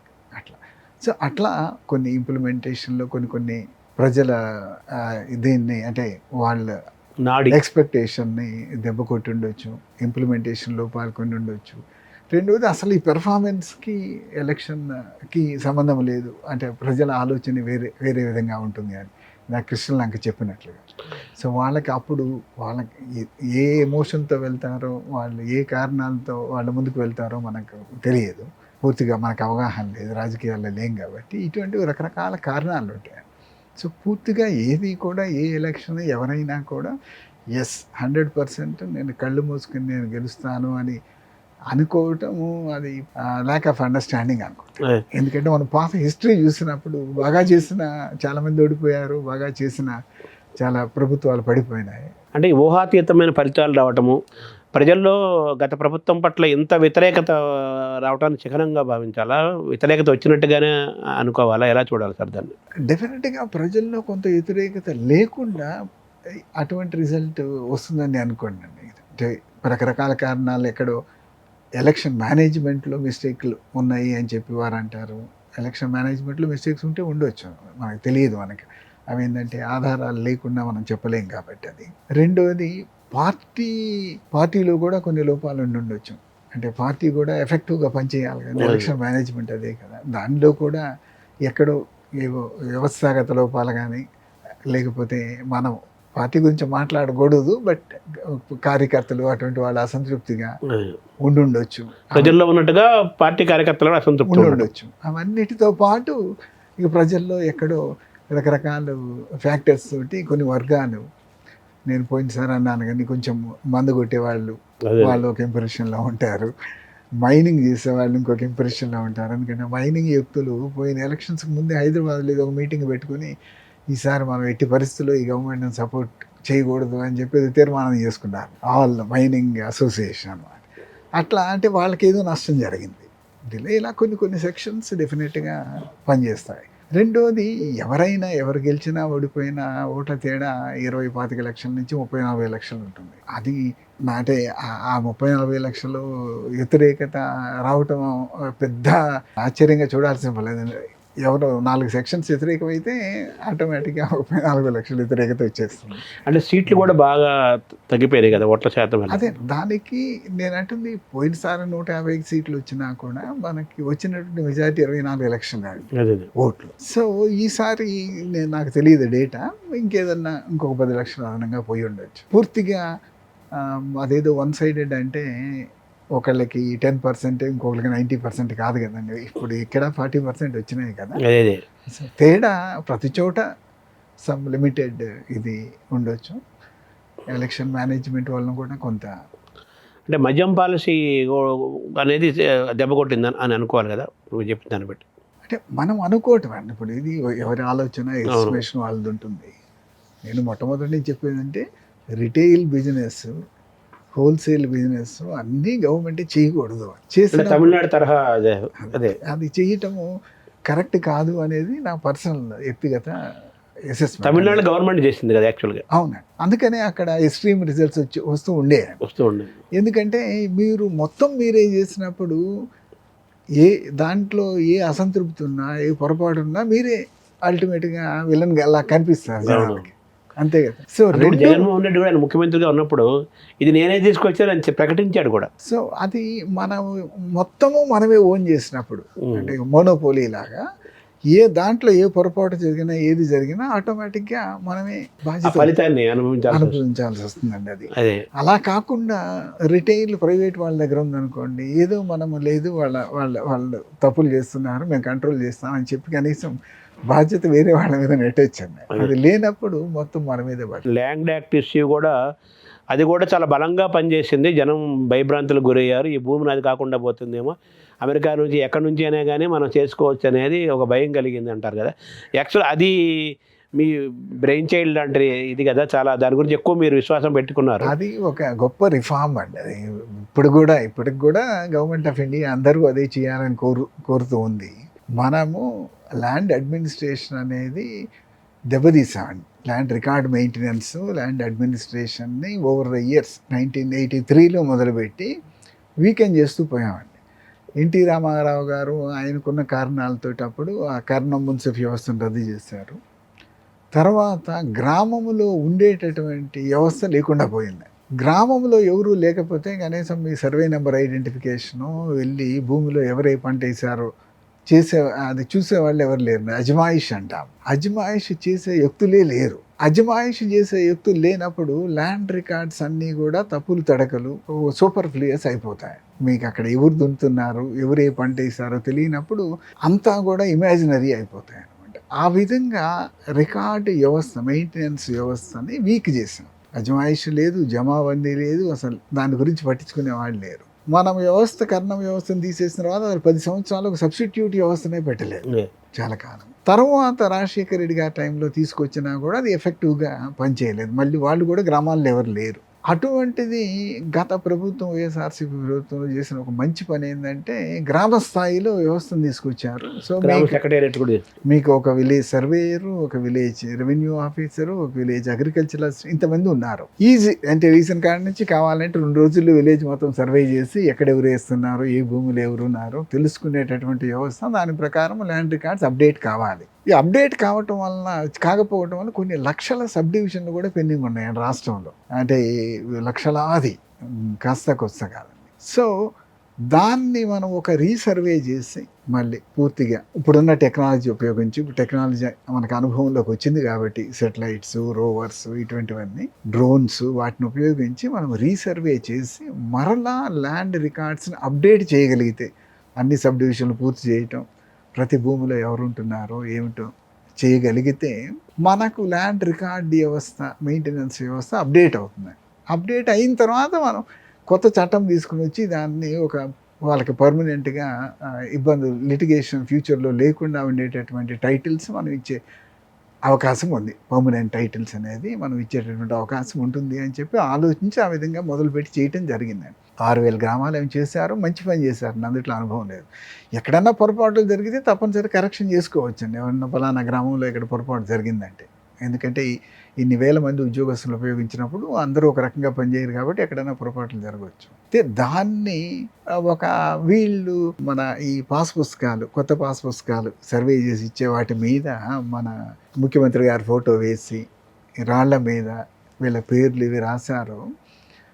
న్యాచురల్గా దాన్ని ఒక ఇన్స్టిగేట్ చేయటానికి, చూడండి అసలు మన భూమి మీద వాళ్ళ ఫోటోలు ఏంటి, మన భూ హక్కు పత్రం మీద ప్రైవేట్ ఫోటోలు, వాళ్ళు ఎవరో ఫోటోలు ఏంటి, అది మన భూమి రాళ్ల మీద ఎవడ పేర్లు ఏంటి, ఇటువంటిది ఒక ఎమోషనల్ ఇష్యూ, సెన్సిటివ్ ఇష్యూని వాళ్ళు ఎక్స్ప్లాయిట్ చేయగలిగారు. అంటే మామూలుగా ఎక్కడి నుంచి అయినా కానీ అమెరికానున్నా, హైదరాబాద్లో ఉన్న పొలాన్ని ఆన్లైన్ ద్వారా చేసుకోవడానికి ఒక వెసులుబాటు కలగటం కొంతమందికి ఇది ఉపయోగపడుతుంది. బట్ ఒకసారి అమ్ముడుపోయిన తర్వాత, లేకపోతే పేరు మారిన తర్వాత ఆ గతంలో ఉన్న ఆ ఓనర్, దాని తాలూకు హక్కు ఉన్నవాడు ఇది నాది అని మళ్ళీ ప్రూవ్ చేసుకోవాల్సిన అవసరం ఏర్పడుతుంది కొత్త చట్టం వల్ల.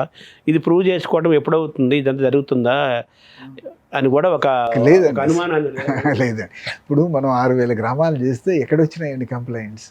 అసలు ఇటువంటి కంప్లైంట్స్ అంత ఒక అభూతంగా చేసినటువంటి కల్పనలు తప్పితే, మనకు ఈ వ్యవస్థ రావటం వల్ల, ఒక పర్మనెంట్ టైటిల్ వ్యవస్థ రావటం వల్ల అమెరికాలో ఉండేవాడికి హ్యాపీ ఎండింగ్. అసలు ఆ భూమి జోలికి ఎవరు వెళ్ళలేరు, దాన్ని ఎవరు మార్చలేరు, టచ్ చేయలేరు. అటువంటి వ్యవస్థను, ఒక పక్కా వ్యవస్థని, లిటిగేషన్ ఫ్రీ వ్యవస్థను మనం క్రియేట్ చేయాలనుకున్నాం. దానివల్ల అసలు ఎవరికీ నష్టం లేదండి. ఈ లాయర్లు, ఇటువంటి వాళ్ళు, అడ్వకేట్స్కి తప్పితే ఇంకెవరికి నష్టం లేదండి. వాళ్ళకి లిటిగేషన్ పూర్తిగా తగ్గిపోతుంది. మరి ఎక్కడ ఫెయిల్ అయ్యారు మీరు మీ దృష్టిలోనే ఇది ఒక పెద్ద సంస్కరణగా మీరు భావిస్తున్నారు. గవర్నమెంట్ ఆఫ్ ఇండియా కూడా దీన్ని ప్రశంసించిందని మీరు అంటున్నారు. బట్ ప్రజల్లోనే అనుమానము, భయం ఏర్పడిపోయింది కదా మన ఎన్నికల్లో. అదేనండి నేను చెప్తుంది. కొన్ని మనం చేసినటువంటి ఈ ఫోటోలు ఇవి పెట్టడం వలన వాళ్ళు దాన్ని ఒక భూతంలాగా తీసుకెళ్ళగలిగారు. ఏంటి చూడండి, ఇది మీది కాదు భూమి, మీ భూమి అయితే వాళ్ళ ఫోటోలు ఎందుకున్నాయి, ఇటువంటి ఒక భయము, ఆర్టిఫిషియల్ భయాన్ని కలుగజేశారు. అంతేగాని ఏమి లేదు. ఇప్పుడైనా మళ్ళీ సర్వే మొదలు పెడతారు, చేస్తారు, తప్పదు కదా. గవర్నమెంట్ ఆఫ్ ఇండియానే డబ్బు ఇచ్చి గవర్నమెంట్ ఆఫ్ ఇండియానే చేపిస్తుంది. సో ఇప్పుడు స్టిల్ మీరు ఆ భూమి శాశ్వత దాని మీద ల్యాండ్ టైటిల్ యాక్ట్ మీద మీరు పూర్తిగా విశ్వాసంతో ఉన్నారు. 101% హోల్ హార్టెడ్లీ. ఫుల్ 101%. దాంట్లో ఏ పొరపాటు లేదు. That is what is needed అండి. అదే ప్రతి దేశంలో ప్రతి రాష్ట్రం కూడా చేస్తుంది. ఇంక వేరే రాష్ట్రాలు ఎవరు చేయట్లేదు కదా యాక్చువల్గా. మెల్లగా చాలా సబ్మిట్ చేసినాయి రాష్ట్రాలు ఇది కేంద్రానికి. వాళ్ళ చట్టాలు అయిపోయిన తర్వాత చేస్తారు సర్వే. అది అక్కడక్కడ రాష్ట్రాలు చేయకుండా ఎందుకు ఉంటాయని మొదలుపెట్టి చేస్తూనే ఉన్నాయి సర్వేలు. అయితే గుజరాత్లో కూడా సర్వే జరుగుతున్నట్లుంది, మధ్యప్రదేశ్లో సర్వే జరుగుతున్నట్లుంది, అస్సాంలో సర్వే చేయాలనుకుంటున్నారు. ఇట్లా చాలా సర్వే చేయటానికి ఏంటంటే మెషినరీ మ్యాన్ పవర్ కావాలండి. మనం మ్యాన్ పవర్ వ్యవస్థను ఏర్పాటు చేసుకున్నాము. టెక్నాలజీ ఉంది కాబట్టి మనము గవర్నమెంట్ ఆఫ్ ఇండియా సపోర్ట్ తోటి ఆ టెక్నాలజీ ఉపయోగించి మ్యాన్ పవర్ను ఉపయోగించి చేయగలుగుతున్నాం. చాలా చోట్ల మ్యాన్ పవర్ లేరండి, అదే ప్రాబ్లం. అందుకనే వెనక ముందు ఆడేది చేయటానికి. 100% అది బ్రహ్మాండమైనటువంటి వ్యవస్థ, చక్కటి చట్టము. దాంతో once for all land problems solve అవుతాయండి. ప్రపంచంలో 90 దేశాలు అవి ఇంప్లిమెంట్ చేస్తున్నాయి. ప్రపంచంలో సంతోషంగా చేస్తూ ఉన్నాయి. వాళ్ళకి లేని సమస్య మనకెందుకు వస్తుంది? చంద్రబాబు కొత్త ప్రభుత్వం విత్డ్రా చేసుకుంది అది అంశాన్ని. సర్వే చేస్తారని నేను అనుకోవటం నిదానంగా. అదే అప్పుడు ప్రామిస్ చేశారు కాబట్టి ప్రజలకి ఏదో విత్డ్రా చేస్తామంటారు, తప్పనిసరిగా చేస్తారు. ఇప్పుడు వాలంటీర్ల వ్యవస్థ దాన్ని ఎలా చూస్తారు సార్? దాన్ని కూడా విత్డ్రా చేసేసినట్టే ఆల్మోస్ట్ అనుకుంటున్నారు కదా. దాన్ని వాలంటీర్ వ్యవస్థ అనేది ఒక టెంపరీ వ్యవస్థ ఏర్పాటు చేశారు. అప్పుడు ఎందుకు నేను ఆ రోజుల్లోనే చెప్పాను కదండి, మనము అన్ఎంప్లాయ్మెంట్ ఎలవెన్స్ అనేది అందరికీ అన్ఎంప్లాయిడ్ పీపుల్కి 2,000 3,000 ఇచ్చే బదులు ఇంకొంచెం ఎక్కువ ఇచ్చి 5-6 ఇచ్చి అందులో కొంతమందిని చక్కగా మనము, ఇది సంఘసేవ లాంటిదే కదండి, ఉపయోగించుకుంటే వాళ్ళల్లో కొంచెం మంచి సేవా దృక్పథం ఏర్పడుతుంది, ప్రజలకు మంచి జరుగుతుంది. అలా కాకుండా ఊరిక ఇంట్లో కూర్చోబెట్టి అన్ఎంప్లాయ్మెంట్ ఎలవెన్స్ అని 2-3 ఇస్తే దుర్వినియోగం అవుతుంది, దానివల్ల పెద్ద ఉపయోగం ఉండదు అనే ఉద్దేశంతో ఇది తీసుకొచ్చారు. అప్పుడు సరే, తీసుకొచ్చిన వాళ్ళందరూ కూడా పాత గవర్నమెంట్లో పాత పార్టీకి అనుకూలంగా ఉండే వాళ్ళని వాళ్ళు అపాయింట్ చేసుకున్నారు అనేది ప్రభుత్వం అపాయింట్ చేసింది కాదు కదా అని చెప్పి అంటారు అనే ఉద్దేశంతో బహుశా దాన్ని రద్దు చేసి కావాలి అంటే వ్యవస్థ వీళ్ళ వాళ్ళని పెట్టుకుంటారు. మళ్ళీ జన్మభూమి కమిటీలతో ఆ టైప్ మళ్ళీ వచ్చే అవకాశం ఉంది కూడా వినపడుతుంది. తెలియదు. బట్ వాలంటీర్ల వ్యవస్థను మీరు సపోర్ట్ చేస్తారా? దాన్ని నేను అనుకోవటం మంచి పెర్ఫార్మెన్స్ చూపెట్టారు అని నేను అనుకుంటున్నాను. అదే ఆ వ్యవస్థ వల్ల మంచి జరిగింది కానీ చెడు ఏం జరగలేదు అని చెప్పి నేను అనుకుంటుంటాను. రాజకీయం జోలికి వెళ్ళకుండా చూస్తే డెఫినెట్ గా మంచి జరిగిందని అనుకుంటాను. వాలంటీర్ వ్యవస్థను మీరు మంచిదే అంటారు. అలాగే గ్రామ సచివాలయ వ్యవస్థ కూడా మంచిదే అంటారు మీరు? సచివాలయం డెఫినెట్ గా మంచిదే అండి. తప్పనిసరిగా ప్రజలు వద్దకు తీసుకొచ్చారు కదా పాలన. సో డెఫినెట్ గా వీళ్ళెవరు మండలాలు వెళ్ళే అవసరం లేకుండానే పనులు జరుగుతున్నాయి. దాన్ని ఏమైనా స్ట్రీమ్ లైన్ చేసుకుంటే స్ట్రీమ్ లైన్ చేసుకోవచ్చు. ఎక్కువ మంది ఉన్నారు అంటే కొంతమందిని అక్కడి నుంచి తీసేసి వేరే చోట ఉపయోగించుకోవచ్చు. అంటే మీరు ఎన్నేళ్ళు బ్యూరోక్రాట్గా టాప్ చీఫ్ సెక్రటరీ స్థాయి వ్యక్తి, మీరు అన్ని విభాగాల రెవెన్యూ ఏంటి అనేక విభాగాలను మీరు ఆల్రెడీ మీరు సెక్రటరీగా, జాయింట్ సెక్రటరీగా, కలెక్టర్ స్థాయి నుంచి ఇక్కడ నుంచి మీరు అన్ని విభాగాలు, అన్ని ప్రాంతాలు అన్నీ మీరు వ్యక్తిగతంగా సూపర్వైజ్ చేశారు, చూశారు, ఎన్నో పాలసీస్ తీసుకొచ్చారు. తర్వాత ప్రధాన సలహాదారుడిగా కూడా మీరు జగన్మోహన్ రెడ్డికి ఉన్నారు కదా. ఇలాంటి వాళ్ళు ఉన్నప్పుడు ఇంకా మంచి జరుగుండేవి. తర్వాత ప్రజలకి ప్రభుత్వం చేసిన మంచి పనులు చేరేవి. కొన్ని ఇటువంటి జరగకుండా కొన్ని నెగిటివ్ వస్తాయనేవి జరగకుండా చూసుకునే పరిస్థితి ఉండేది అనుకున్న దానికి మరి మీరు దానికి ఎలా చెప్తారు సార్? అది ఫలితాలు చూస్తే అడ్వైజర్ అనే అతను ఎక్కడైనా ఏ వ్యవస్థలో అయినా అడిగితేనే కదండి అడ్వైజ్ ఇచ్చేది. మనం ఇవ్వగలిగినటువంటి అడ్వైజ్ మనం ఇస్తాము. డెసిషన్ మేకర్స్ అడ్వైజ్ ఫాలో కావాలని ఎక్కడ ఉంది? ఎందుకుంటుంది? అటువంటిప్పుడు ఇంక వాళ్ళు ఆ పదవుల్లో ఎందుకుంటారు? వాళ్ళు ఇష్టం వచ్చినట్టు వాళ్ళు చేసుకుంటారు. నాకు మొట్టమొదటి నుంచి గ్రామ సెక్రటేరియట్లు, అదేవిధంగా ఫోకస్ ఎడ్యుకేషన్ మీద, మళ్ళీ పబ్లిక్ ఎడ్యుకేషన్ మీద ఫోకస్, పబ్లిక్ హెల్త్ మీద ఫోకస్, ఇట్లా మళ్ళీ ల్యాండ్ మేనేజ్మెంట్, ఇటువంటివి కావాలి అని చెప్పి కోరుకున్నవాడిని. కోరుకున్నాను కాబట్టి న్యాచురల్గా ఆ ప్రభుత్వము అటువంటి ఎజెండా తీసుకున్నప్పుడు డెఫినెట్గా ఐ విల్ సపోర్ట్. చాలా చక్కగా చేశారు. అని వాటి మీదే నా దృష్టి ఉంటుంది. Number one. మిగతా అవి అడిగితే చెప్తాము, లేకపోతే లేదు. అంటే మెల్లమెల్లగా మీ రోలు అంటే పోస్ట్ పదవి అదే అయినప్పటికీ కూడా మీరు లిమిట్ చేసుకున్నారు. అంతే కదా, మొట్టమొదటి అంటే అడిగిన దానికే సలహా చెప్పుకుంటూ వచ్చారు. మొట్టమొదటి ఫ్యూ మంత్స్ అంటే ఈ సెక్రటేరియట్లు ఏర్పాటు చేయటము అది ఇది వాటి మీద ఫోకస్ చేసాము. తర్వాత వేరే వాళ్ళు వచ్చి ఆ బాధ్యతలు తీసుకున్నారు. మనం we have limited ourselves too. అదే మీరు ప్రధానంగా మీరు లిమిట్ చేసుకున్న తర్వాత ఏమేమి చూసారు సార్? ల్యాండ్ ఒకటి ఉంది కదా, ల్యాండే చూస్తానండి. అది కొంత ఏదో మిల్లెట్ ప్రమోషన్ చేద్దామని తీసుకున్నాం కానీ అది టేక్ ఆఫ్ కాలేదు. అదే పూర్తిగా అగ్రికల్చర్ లో మిల్లెట్స్ అవి ప్రమోట్ చేద్దామని చెప్పి దానికి కూడా కొంత బాధ్యత తీసుకున్నాను కానీ బట్ అది టేక్ ఆఫ్ కాలేదు. ఇప్పుడు ఇక్కడ మన రీసెంట్గా మన గొడ్డవల్లి ఘటన కానీ అక్కడ కలకత్తా ఘటన కానీ మొత్తం చాలా దీన్ని ఒక ఆఫీసర్గా మీరు దాన్ని ఎలా చూస్తున్నారు సార్? ఇప్పుడు వాటిని ఎలా చూడాలి మనం? వీటిని అంటే ఇదేనండి బేసిక్గా మనము ఎక్కడో వ్యవస్థల్లో నేను ఇందాక చెప్పినట్లు వ్యవస్థలో ఇండిపెండెన్స్ పోయినప్పుడు బాధ్యత కూడా తగ్గిపోతుంది.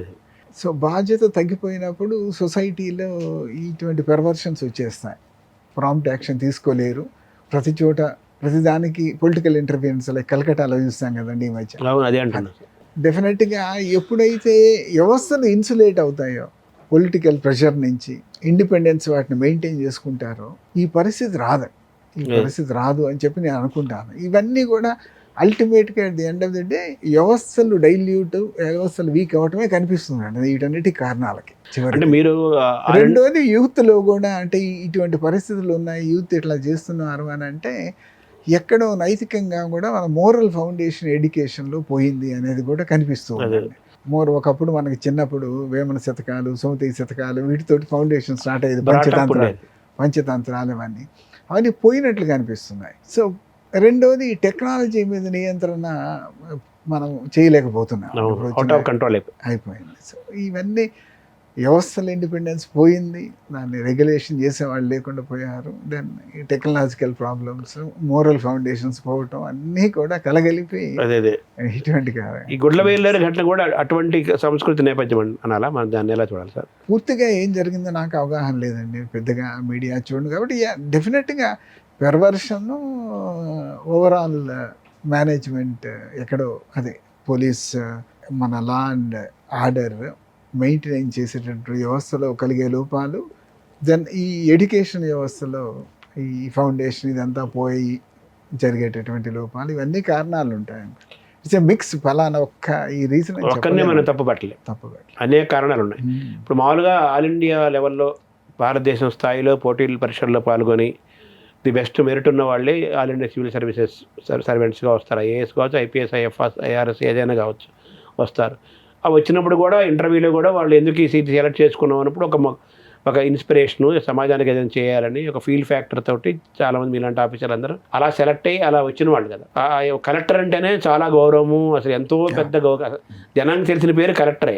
కరెక్ట్. చీఫ్ సెక్రటరీ పేరు కూడా తెలియదు, కలెక్టర్ కూడా తెలుసు. కలెక్టర్ ఐఏఎస్ అంటే కలెక్టర్, నువ్వు ఏమవుతావు అంటే కలెక్టర్ అవుతాను, ఐఏఎస్ అవుతాను అనేది పెద్ద పేరు.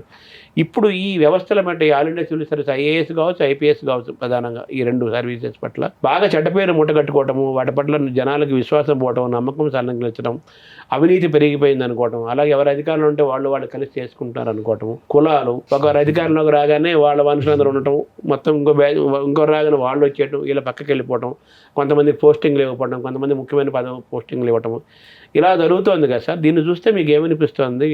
దీన్ని ఎలా చూడాలి? అదే ఆ ఇన్స్టిట్యూషనల్ ఇండిపెండెన్స్ పోయినప్పుడు, ఒక ఇన్స్టిట్యూషన్ గౌరవం ఉన్నప్పుడు దాంట్లో పనిచేసే వ్యక్తి గౌరవం ఉంటుందో అతను ఇండిపెండెంట్గా డెసిషన్ తీసుకోగలడు.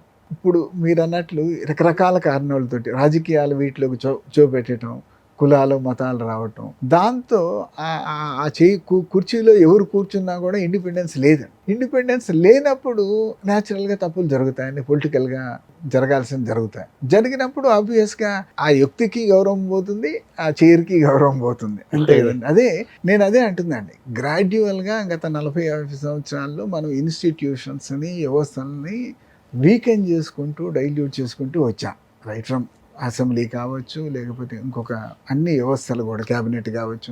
ఈరోజు క్యాబినెట్లో ఎవరేం మాట్లాడలేదు కదా, అన్ని వ్యవస్థలు లైక్ దట్, కలెక్టర్ ఇన్స్టిట్యూషన్ అన్నీ. ఆ ఇన్స్టిట్యూషనల్ ఇండిపెండెన్స్ రెస్టోర్ చేస్తే తప్పితే పాలిటిక్స్కి దూరంగా మనకు భవిష్యత్తు అంటే గవర్నెన్స్ బాగుపడే అవకాశం లేదండి.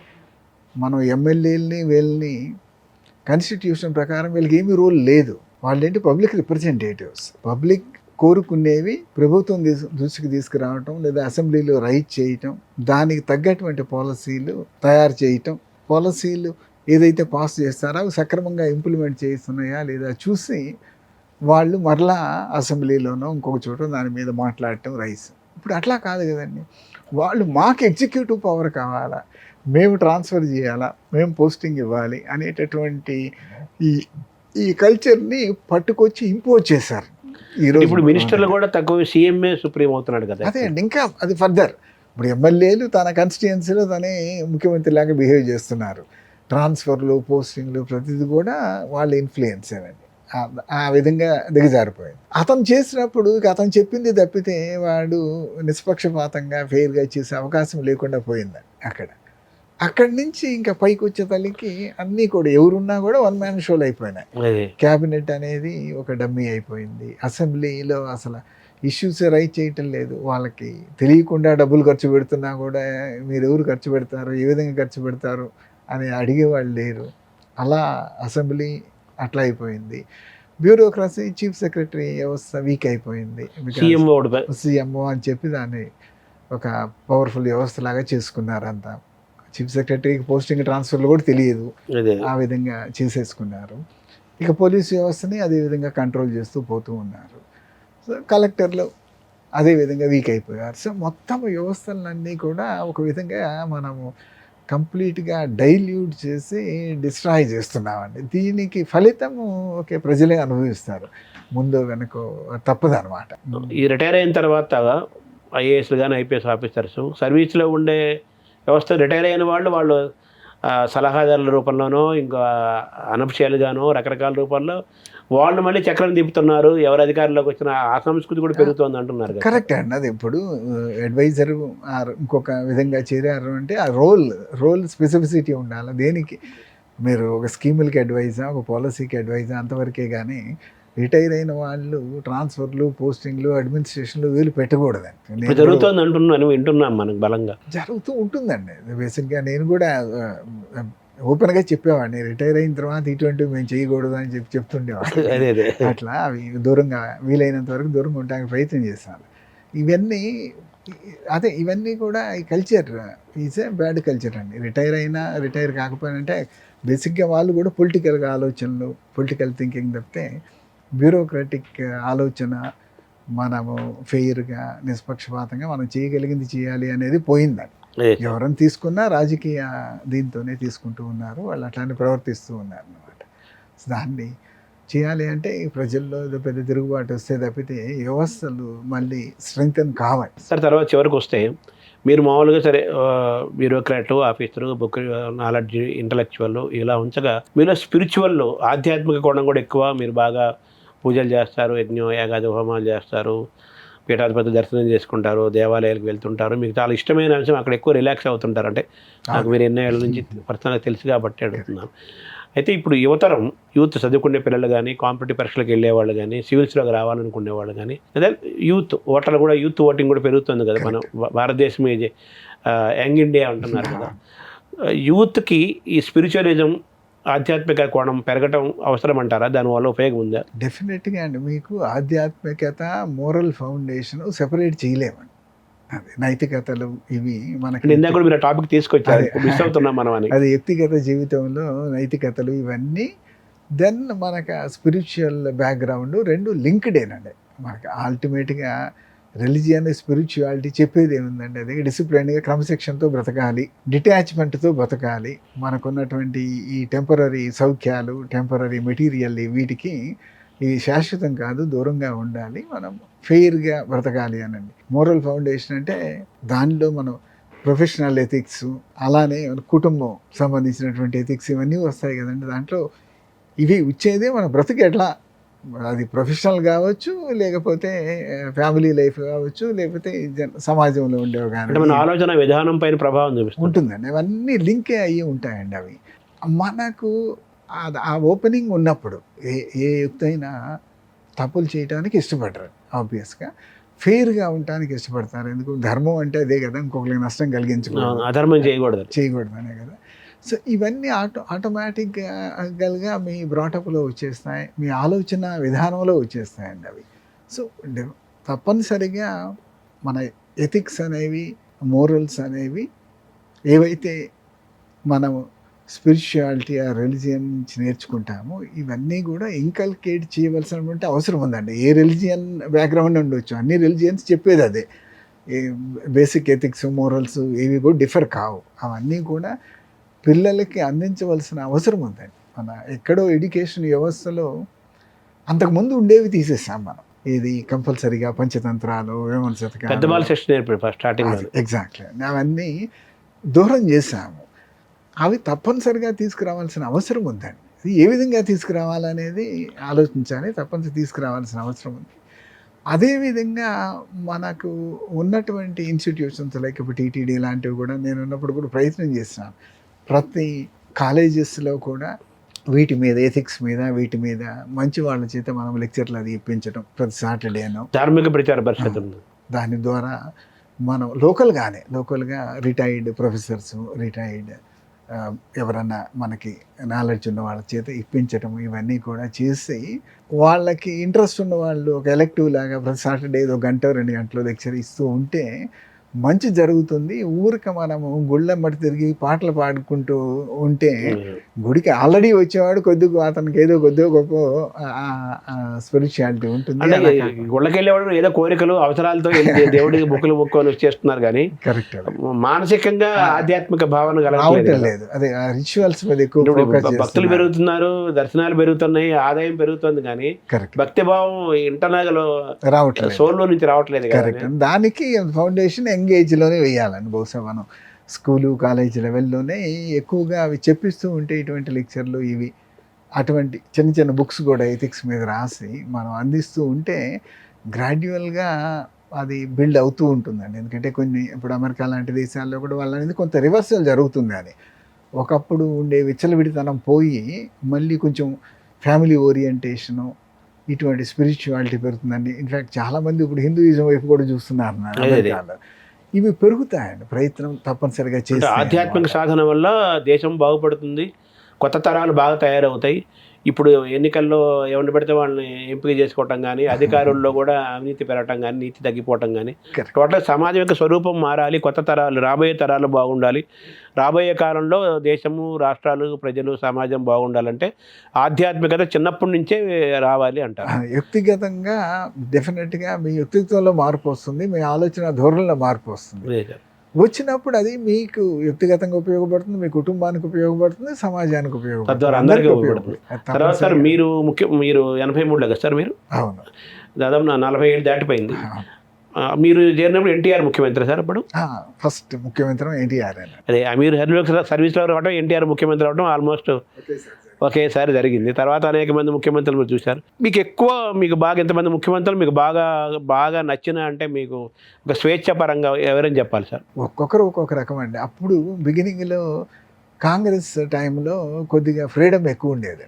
కలెక్టర్ల జోలికి వచ్చేవాళ్ళు కాదు.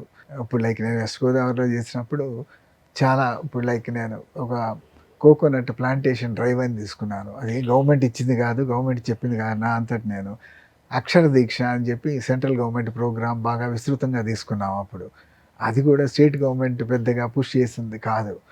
లైక్ దట్ అప్పుడు ఒక ఫ్రీడమ్ ఇచ్చేవాళ్ళని. అంటే మీరు వచ్చేసరికి ఎన్టీఆర్ వచ్చేసారు కదా సార్, తెలుగుదేశం వచ్చారు. వారు ఒక 5 సంవత్సరాల తర్వాత మేము సబ్ కలెక్టర్గా అలా ఉన్నాము.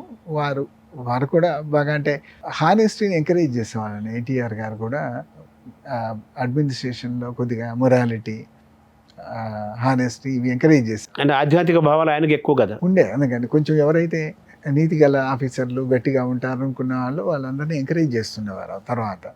తర్వాత కాంగ్రెస్ గవర్నమెంట్ ఏంటంటే ఫ్రీడమ్ ఎక్కువ ఇచ్చేవాళ్ళు, ఎవరి జోలికి వచ్చేవాళ్ళు కాదు. ఎవరు వ్యక్తిగతంగా మీ కెపాసిటీని బట్టి మీరు పెర్ఫార్మెన్స్ చేసుకుంటూ వెళ్ళేవాళ్ళు. అది క్రమేపీ తగ్గుతూ వస్తూ ఉందండి. అది గ్రాడ్యువల్గా అంటుంటాను కదా, గత 5 సంవత్సరాలు కంటే ఎప్పుడైనా రాబోయే 5 సంవత్సరాలు బెటర్గా చూద్దాం అనుకుంటే ఎప్పటికప్పుడు పాత 5 సంవత్సరాలే బెటర్ కదా, గతకాలం మేలు వచ్చి కాలం కంటే అనేటటువంటి భావంతోనే పోతూ ఉన్నాం. కానీ అది ఇంతవరకు గత 40 సంవత్సరాలు రివర్సలే చూడలేదు మనం. ఎప్పటికప్పుడు పోయిన 5 సంవత్సరాలు బెటర్ ఇప్పటికి అనిపించే పరిస్థితి తీసుకొచ్చేసామండి గవర్నెన్స్కి. అంటే యాక్చువల్గా మీరు ఎన్టీఆర్ తర్వాత మన విజయభాస్కర్ రెడ్డి, జనార్దన్ రెడ్డి, తర్వాత వీళ్ళే కదా సార్ మీరు చేసిన విజయభాస్కర్ రెడ్డి గారు లాంటి వాళ్ళని మళ్ళీ చూడలేవండి. అంత అవునా నీతి, అంత హానెస్టీ ఉండేవాళ్ళు మళ్ళీ చూడలేము. హానెస్టీ అంటే స్ట్రైట్ అవే చెప్పేసి ఆయన అసలు మీరు మేము చేయలేము, బట్ వింటుండే వాళ్ళం అది బెస్ట్ అని. కంప్లీట్ ఫ్రీడమ్ ఇచ్చేవారు, పెర్ఫార్మెన్స్ ఒకటే చూసేవాడిని. అంటే ఇన్స్టిట్యూషన్స్కి ఫ్రీడమ్ ఇచ్చి ఏమయ్యా ఇదిగో మీ బాధ్యత మీకు ఇస్తున్నాను, మీ జోలికి రాను, నేను పెర్ఫార్మెన్స్ బట్టే రివ్యూ చేస్తాను అని అలా. తర్వాత మీరు రాజశేఖర రెడ్డి, చంద్రబాబు ఇద్దరి దగ్గర కూడా ఎక్కువ కాలం వర్క్ చేశారు కదా సార్. ఇద్దరిలో మీరు ఎక్కువ రాజశేఖర రెడ్డికి ఎక్కువ కనెక్ట్ అయ్యారని అలా ఎలా చెప్పాలి సార్? చంద్రబాబుతో డిస్కనెక్ట్ అయ్యారు? ఎక్కువ చంద్రబాబు గారి టైంలోనే పనిచేశాను. చంద్రబాబు గారి ఫస్ట్ టర్మ్, సెకండ్ టర్మ్లో నేను ఇక్కడే ఉన్నాను 10 సంవత్సరాలు. రాజశేఖర రెడ్డి గారి 5 సంవత్సరాల్లో అసలు నేను దాదాపు 3 సంవత్సరాలు బయట ఉన్నాను. అది అటువంటిది ఏమీ లేదండి. మొట్టమొదటి 2 టర్మ్స్ చంద్రబాబు గారి టర్మ్లో కూడా బాగానే చేసామండి. అది అంటే అప్పటికిప్పుడు కానీ మార్పు వచ్చిందంటారా చంద్రబాబులో కూడా ఏమన్నా? మీకు అంటే బ్యూరోక్రాట్స్ వర్సెస్ పొలిటీషియన్స్ అంటే మార్పులు వచ్చి ఉండాలండి. నేను చెప్తున్నా కదా, డిక్లైన్ అవుతూనే ఉంది, అవుతూ వస్తుంది అడ్మినిస్ట్రేషను. అప్పటి నుంచి ఇప్పటికీ ఇంకా డిక్లైన్ అవుతూనే ఉంది. అది వ్యక్తిగతంగా వచ్చే మార్పులా, లేకపోతే సంస్థలని మనం ఏమి చేయలేక చేతులు ఎత్తేసేయటమా, లేకపోతే పార్టీ పరంగా వచ్చే మార్పులు, ఇవన్నీ మనకు తెలియదు. కానీ డెఫినెట్గా వ్యవస్థలు వీక్ అయిపోతూనే ఉన్నాయి, పరిపాలన వీక్ అయిపోతూనే ఉంది. సో మీ ఇద్దరి మధ్య సంబంధాలు బాగానే ఉండే సార్ చంద్రబాబు? పోయినసారి చెప్పాను, మీరు ఎలక్షన్ల ముందు చెప్పాను కదా, వ్యక్తిగతంగా వీ హ్యావ్ నథింగ్. ఏముందండి, నేను చెప్పాను కదా, ఒక ఎజెండా, కొన్ని ఐటమ్స్ అవి పోయిన గవర్నమెంట్లో ఇంప్లిమెంట్ చేయగలిగారు. సో ఆ ఐటమ్స్ ఇంప్లిమెంట్ చేయగలిగితే ప్రజలకు మంచి జరుగుతుంది అని చెప్పి తప్పనిసరిగా అటు కిరణ్ కుమార్ రెడ్డి చేశారు, మీరు అలాగే సీఎం వాళ్ళు చేశారు కదా, మీరే సీఎంగా ఉండేవారు, తర్వాత జగన్మోహన్ రెడ్డికి ఉండేవారు. సో ఓవరాల్గా ఏంటంటే మీరు అన్నట్లుగా ప్రజల్లో మార్పు రావాలి, తర్వాత బ్రాటప్లో విద్యా విధానంలో మార్పు రావాలి, ఇవన్నీ జరగారు. ఒక తిరుగుబాటు, ఇన్స్టిట్యూషన్ మనం గవర్నెన్స్ కోసం ఏర్పాటు చేసుకునే ఇన్స్టిట్యూషన్స్ అన్ని స్ట్రాంగ్ కావాలి, ఇండిపెండెంట్ కావాలి.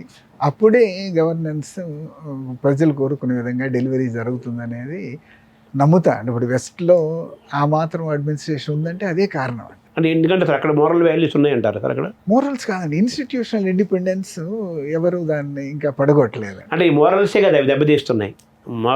మొరాలిటీ తగ్గిపోవడం వల్లే కదా. పొలిటికల్ ఇంటర్ఫీరెన్స్ అక్కడ తక్కువ అండి. ప్రజలు ప్రతిదీ అక్కడ పొలిటిసైజర్ కాదండి. అదే పొలిటిసైజర్ కాదు. దాంతో ఏంటంటే ఈ కులాలు మతాలు ఇవి కూడా లేవు కదా. పొలిటిసైజర్ కానప్పుడు వ్యవస్థలు జోలికి ఎవరు రారండి.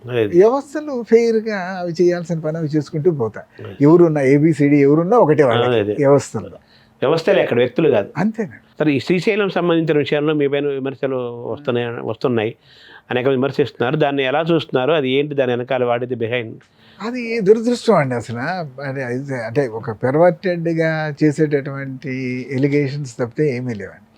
ఇది ఆగస్టు 8, 2016లో ఒక భక్తుడు, విశాఖపట్నంలో ఉండేటువంటి ఒక భక్తుడు, పేరు చెప్తాను తర్వాత అండి, వారు అప్పుడున్నటువంటి ప్రిన్సిపల్ సెక్రటరీ ఎండోమెంట్స్ని అప్రోచ్ అయ్యారండి. అయ్యా శ్రీశైలంలో సుబ్రహ్మణ్యేశ్వర స్వామి టెంపుల్ కట్టిస్తాము అని చెప్పి. ఎందుకు? ఆయన అంతకుముందు ఒక 20 సంవత్సరాల నుంచి ఎప్పుడు శ్రీశైలంలో అన్నదానం చేస్తుండేవాడట. ఎప్పుడు ఇంపార్టెంట్ అకేషన్స్ అన్నిట్లో 1,00,000 మందికి. ఎవరో ఒక స్వామి ఆయనకి ఎప్పుడు వెళ్ళినప్పుడు కనిపించి, ఇక్కడ సుబ్రహ్మణ్యేశ్వర స్వామి టెంపుల్ లేదు, శివుడు పరివారం, శివుడికి ఇక్కడ ఏదో సాక్షి గణపతి టెంపుల్ ఉంది కానీ పెద్ద సుబ్రహ్మణ్యేశ్వర స్వామి టెంపుల్ లేదు. సుబ్రహ్మణ్య స్వామిని మొక్కుకునే వాళ్ళంతా ఎక్కువగా పిల్లలు లేని వాళ్ళు, పెళ్ళిళ్ళు కాని వాళ్ళు ఇటువంటి ఎక్కువ మొక్కుతారు. అందరూ కూడా తమిళనాడు వెళ్తున్నారు. పెద్ద టెంపుల్ అన్నీ సుబ్రహ్మణ్యేశ్వర స్వామికి తమిళనాడులో ఉన్నాయి. అటువంటి టెంపుల్ ఇక్కడ కట్టిస్తే, శ్రీశైలంలో ఒక దివ్యక్షేత్రం కదా, ఇక్కడ కట్టిస్తే తెలుగుదేశంలో ఉన్న వాళ్ళు ఎక్కువ అటు వెళ్లకుండా ఇక్కడే పూజలు అవి సుబ్రహ్మణ్యేశ్వర స్వామికి చేస్తారు. శివుడు కొడుకు కాబట్టి ఇక్కడే ఆయన పరివారానికి మంచి టెంపుల్ ఉంటే బాగుంటుంది అని చెప్పి ఆయన చెప్పారట. చెప్పితే ఆ ఉద్దేశంతో ఈయన అప్రోచ్ అయ్యారు ఎండోమెంట్ సెక్రటరీ గారు. అదే డిపార్ట్మెంట్ ఆలోచించి, ఇది మంచి ఆలోచనే, ఇక్కడ సుబ్రహ్మణ్యేశ్వర స్వామి టెంపుల్ ఉంటే మంచిదేను శ్రీశైలానికి, ఎక్కువ మంది భక్తులు ఇంకా ఎక్కువ వస్తారు అని ప్రతిదీ కూడా ఒక దివ్యక్షేత్రం చేయాలనే కదండి ఆలోచన. అవునవును, టెంపుల్ టూరిజం అని చెప్పి గవర్నమెంట్ ఆఫ్ ఇండియా ఉంది కదా, ఒకటి ఉంది. స్పిరిచువల్ టూరిజం అంటున్నారు కదా. ఆ ప్రిన్సిపల్ సెక్రటరీ గారు, ఎండోమెంట్ కమిషనర్ గారు, యూఓ గారు కమిటీ లాగా ఏర్పడి, అప్పుడు ట్రస్ట్ బోర్డు లేదండి, ఒక స్పెసిఫైడ్ అథారిటీ అనమాట, అలా ఏర్పడి 2 ఎకరాలు అలాట్ చేశారు. ఆ 2 ఎకరాలు వీళ్ళకి ఏమన్నా ట్రాన్స్ఫర్ చేయలేదు, ఎలినేషన్ చేయలే. 2 ఎకరాలు పొజిషన్ ఇచ్చి ఈ 2 ఎకరాల్లో గుడి కట్టించి మాకు హ్యాండ్ ఓవర్ చేయండి అంటే డొనేషన్ లాగా. అదే మేము కట్టించే బదులు మీరే కట్టించి టెంపుల్ యాజ్ ఇట్ ఈస్గా మాకు హ్యాండ్ ఓవర్ చేయండి, ఇంకా మేము తర్వాత మేమే మెయింటైన్ చేసుకుంటాం, మేనేజ్ చేసుకుంటాం అని చెప్పి ఒక ఆర్డర్ ఇచ్చారు. అంత తప్పితే భూమి ఎవరికి ఇవ్వలేదు, ఎవరికి ట్రాన్స్ఫర్ చేయలేదు, ఎలినేట్ చేయలేదు ప్రైవేట్ వ్యక్తులకి. అది అతను ఏదో ఒక ఆర్కిటెక్ట్ అండ్ కన్స్ట్రక్షన్ ఫర్మ్ని ముందు పెట్టుకుని ఆ ఫర్మ్ తరఫున పెట్టారండి అప్లికేషన్, వాళ్ళ ద్వారా కట్టించాలని చేశారు. అది చేసిన తర్వాత దాని పక్కనే ఏనుగుల చెరువు అని ఉంటుందండి, ఆ చెరువును కూడా మీరు ఆహ్లాదకరంగా చేయండి అని చెప్పి నేను ఆర్డర్ చూసానండి. బ్యూటిఫై చేసి అది కూడా మీ డబ్బులే ఖర్చు పెట్టి బ్యూటిఫై చేయండి అని చెప్పి ఇంకొక ఆర్డర్ ఇచ్చారండి. అంతకు మీరు చీఫ్ సెక్రటరీ ఉన్నారా సార్? అది మీరు నేను 2016లో లేదండి, నేను ఫైనాన్స్ వాటిలో నాకు తెలియదు దీని గురించి కూడా, తర్వాత తెలిసింది. ఇలా ఇచ్చారు. దానికి ఆ 2 ఎకరాలలో వాళ్ళు చేయాలి అని వారు శృంగేరి మఠాన్ని అప్రోచ్ అయ్యి వారి గైడెన్స్ ప్రకారం, శృంగేరి వాళ్ళ గైడెన్స్ ప్రకారం చేయాలి అని చెప్పి ఈ ఆర్డర్ తీసుకున్న తర్వాత 2018 మార్చిలో శృంగేరి పీఠాధిపతి ఆ చిన్న ఆయన చేత ఫౌండేషన్ కూడా వేయించారు. వేయించి అక్కడ చిన్న ఒక ప్రాజెక్ట్ ఆఫీస్ కట్టించి దాంట్లో కట్టబోయే టెంపుల్ మోడల్ అన్నీ కూడా పెట్టారు. అయితే ఈ ఆర్కిటెక్ట్స్ దీనికి ఒక 2 సంవత్సరాలు ఖర్చు చేసి దాదాపు 2 కోట్ల రూపాయలు ఖర్చు పెట్టారు. ఇంతకు తప్పితే ఇంకేం జరగలేదండి. ఆ జరిగిన తర్వాత 2018లో నేను రిటైర్ అయ్యి ఉన్నాను, కానీ 17లో రిటైర్ అయ్యాను. ఒకసారి నా దగ్గరకు వచ్చారు ఆయన, వచ్చి సార్ ఇట్లా మాకు పర్మిషన్ వచ్చింది, ఒక మంచి టెంపుల్ కట్టించాలనుకుంటున్నాము, శృంగేరి పీఠం వారు గైడెన్స్ ఇస్తున్నారు, అయితే నేను మొట్టమొదట అనుకున్నది ఒకటి, ఇప్పుడు దాన్ని మొత్తము రాతితోనే కట్టించాలనుకుంటున్నాము, రాతితో ప్లాన్ చేస్తే ఇంత బ్యూటిఫుల్ స్ట్రక్చర్ ఒక విశాలంగా 2 ఎకరాల్లో ఇది ఏదో చాలా ఎన్నో కోట్లు అయ్యేటట్లు, 40-50 కోట్లు అయ్యేటట్లుంది, నేను కేవలం నా శక్తి నేను మహా అయితే ఒక 10 కోట్లు పెట్టగలను, సో ఇంకా పెద్ద దాతల్ని ఎవరన్నా మొబిలైజ్ చేయాలంటే కంపెనీ తరఫున అడిగితే ఎవరు రారు కదా, ఒక ట్రస్ట్ ఏర్పాటు చేసి ఐటీ ఎగ్జంప్షన్ తీసుకుని పెద్దవాళ్ళ దగ్గరికి వెళ్తే, అయ్యా ఇదిగో నువ్వు ఈ పోర్షన్ కట్టించి పెట్టు, నువ్వు ఈ పోర్షన్ కట్టించి పెట్టు, లేకపోతే ఈ పోర్షన్కి అయ్యే ఖర్చు ఇంత, నీవు డబ్బు ఇట్లా అప్రోచ్ అయితే ఐటీ ఎగ్జామ్షన్ ఉంటుంది కాబట్టి ఎవరన్నా ముందుకు వస్తారండి.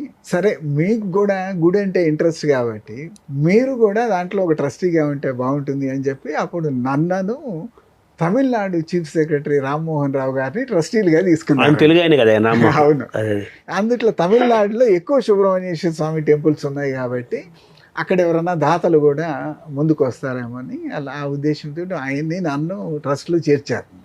చేర్చి సార్ నేను లోకల్గా ఉంటాను, నన్ను చైర్మన్ అని, ఆయన వైస్ చైర్మన్ అనేది పెట్టారు. తర్వాత 2 మీటింగులు జరిగినాయి అంతే. ఈ లోపు అక్కడ లిటిగేషన్ మొదలైంది. ల్యాండ్ దగ్గర సార్? ల్యాండ్ దగ్గర కాదండి, అది వ్యక్తిగతంగా అక్కడ టెంపుల్ కట్టించకూడదు అని ఎవరు లిటిగేషన్ మొదలు పెట్టింది. ఒక పక్క జంగం దేవర వాళ్ళు అంటే అసోసియేషన్ వాళ్ళెవరో ఇక్కడ ఇది కట్టించినందువల్ల ఇది జ్యోతిర్లింగము, శివుడి ప్రాధాన్యత తగ్గుతుంది అని చెప్పి, సుబ్రహ్మణ్య స్వామి తెలియదు అంటే లాజిక్ అది మనం తగ్గుతుంది అనే ఉద్దేశం అక్కడ వాళ్ళు. దానికి ఇక్కడ నుంచి లింగాయత్స్ అది తెలంగాణ నుంచి అండి మేజర్ మనం పిటిషన్లు చూస్తే వీళ్ళందరూ మొదలుపెట్టారు. సో అది నేను అనుకోవటము శృంగేరి పీఠము ఆధ్వర్యంలో అది నడుస్తుంది కాబట్టి న్యాచురల్గా ఇప్పుడు అమ్మవారి ఆలయం అంతా బ్రాహ్మణులు మెయింటైన్ చేస్తుంటారు, స్వామివారి ఆలయం ఈ జంగం దొరలు మెయింటైన్ చేస్తుంటారు. సో మళ్ళీ ఆ టెంపుల్ కూడా మొత్తము బ్రాహ్మణుల ప్రాధాన్యత పెరుగుతుంది అనే ఉద్దేశము ఎక్కడో అటువంటివి మనసులో పెట్టుకుని ఉండొచ్చు. బట్ బయటకు మాత్రము జ్యోతిర్లింగ ప్రాధాన్యత తగ్గుతుంది అని చెప్పి పిటిషన్లు వేశారు. పిటిషన్లు వేసిన తర్వాత ఇంతవరకు అసలు ఏం జరగలేదు. అంటే వీళ్ళు ఇదేంటి లేనిపోయిన మనం ఏదో పుణ్యకారానికి మొదలు పెడితే ఈ లిటిగేషన్ ఈ గొడవలు మనకెందుకు అని చెప్పి వీళ్ళు ఆగిపోయారు, డ్రాప్ అయిపోయారు. ఆ ట్రస్ట్ని శృంగేరి వాళ్ళని అయ్యా ఇది మీరే తీసేసుకోండి, ఆ ప్రధానంగా ఎవరైతే భక్తుడు ఉన్నాడో డోనరు ఆయన నేను ఇవ్వాలి స్వామికి అనుకున్నది మీకే ఇచ్చేస్తాను అని చెప్పి శృంగేరి వాళ్ళని అప్రోచ్ అవ్వటం జరిగింది. అది ఆ ప్రాసెస్ ఏదో నడుస్తుంది, శృంగేరి వాళ్ళు తీసుకోవటం కోసము ఆ ప్రాసెస్లు డీటెయిల్స్ అన్నీ జరుగుతూ ఉన్నాయండి. అది అంతకు తప్పితే అసలు అక్కడ ఎవరికీ ల్యాండ్ ఇవ్వలేదు. టెంపుల్ మీరు ఇన్ఫ్లుయెన్స్ చేసి శ్రీశైలంలో సుబ్రహ్మణ్య స్వామి కోసం దేవాలయానికి ల్యాండ్ కేటాయించారనేది, మీరు ఆ ట్రస్ట్ చైర్మన్ గా ఉండడం టెక్నికల్ గా ఇవన్నీ కలిపి ఫైర్ అప్ చేయాలి. అంతే అండి. అసలు నేను ట్రస్ట్ అది ఏర్పడింది ఎప్పుడు సబ్సిక్వెంట్లీ అండి. ఇది 2018లో ట్రస్ట్ ఏర్పాటైంది. భూమి అలాట్ అయింది 2016లో వారికి వేరే సంస్థకి ఏర్పాటైంది ముందే. అది ఇది కేవలము ఆ గుడి కట్టించడానికి కావాల్సిన రిసోర్సెస్ మొబిలైజ్ చేయటం కోసం ఈ ట్రస్ట్ వాళ్ళు ఆలోచించారని దాంట్లో మమ్మల్ని చేర్చుకున్నారు అన్నమాట. ఇంకా విచిత్రం ఏంటంటే ఇప్పుడు 2016 అయినా 18 అయినా ఇదంతా కూడా పాత ప్రభుత్వంలో జరిగిందండి. అది వైఎస్ఆర్సీపీ ప్రభుత్వంలో జరిగింది కాదు. ఇదంతా కూడా అంతకు ముందే జరిగింది. అప్పుడు ఉన్నటువంటి ప్రిన్సిపల్ సెక్రటరీలు కమిషనర్లు వాళ్ళు కమిటీ లాగా వేసి ఏర్పాటు చేసుకున్నారు తప్పితే ఆ భూమి అలాట్ అయినప్పుడు కానీ ఆ టెంపుల్ ప్రపోజల్ వచ్చినప్పుడు కానీ అసలు మాకు అవగాహన లేదు, తెలియదు.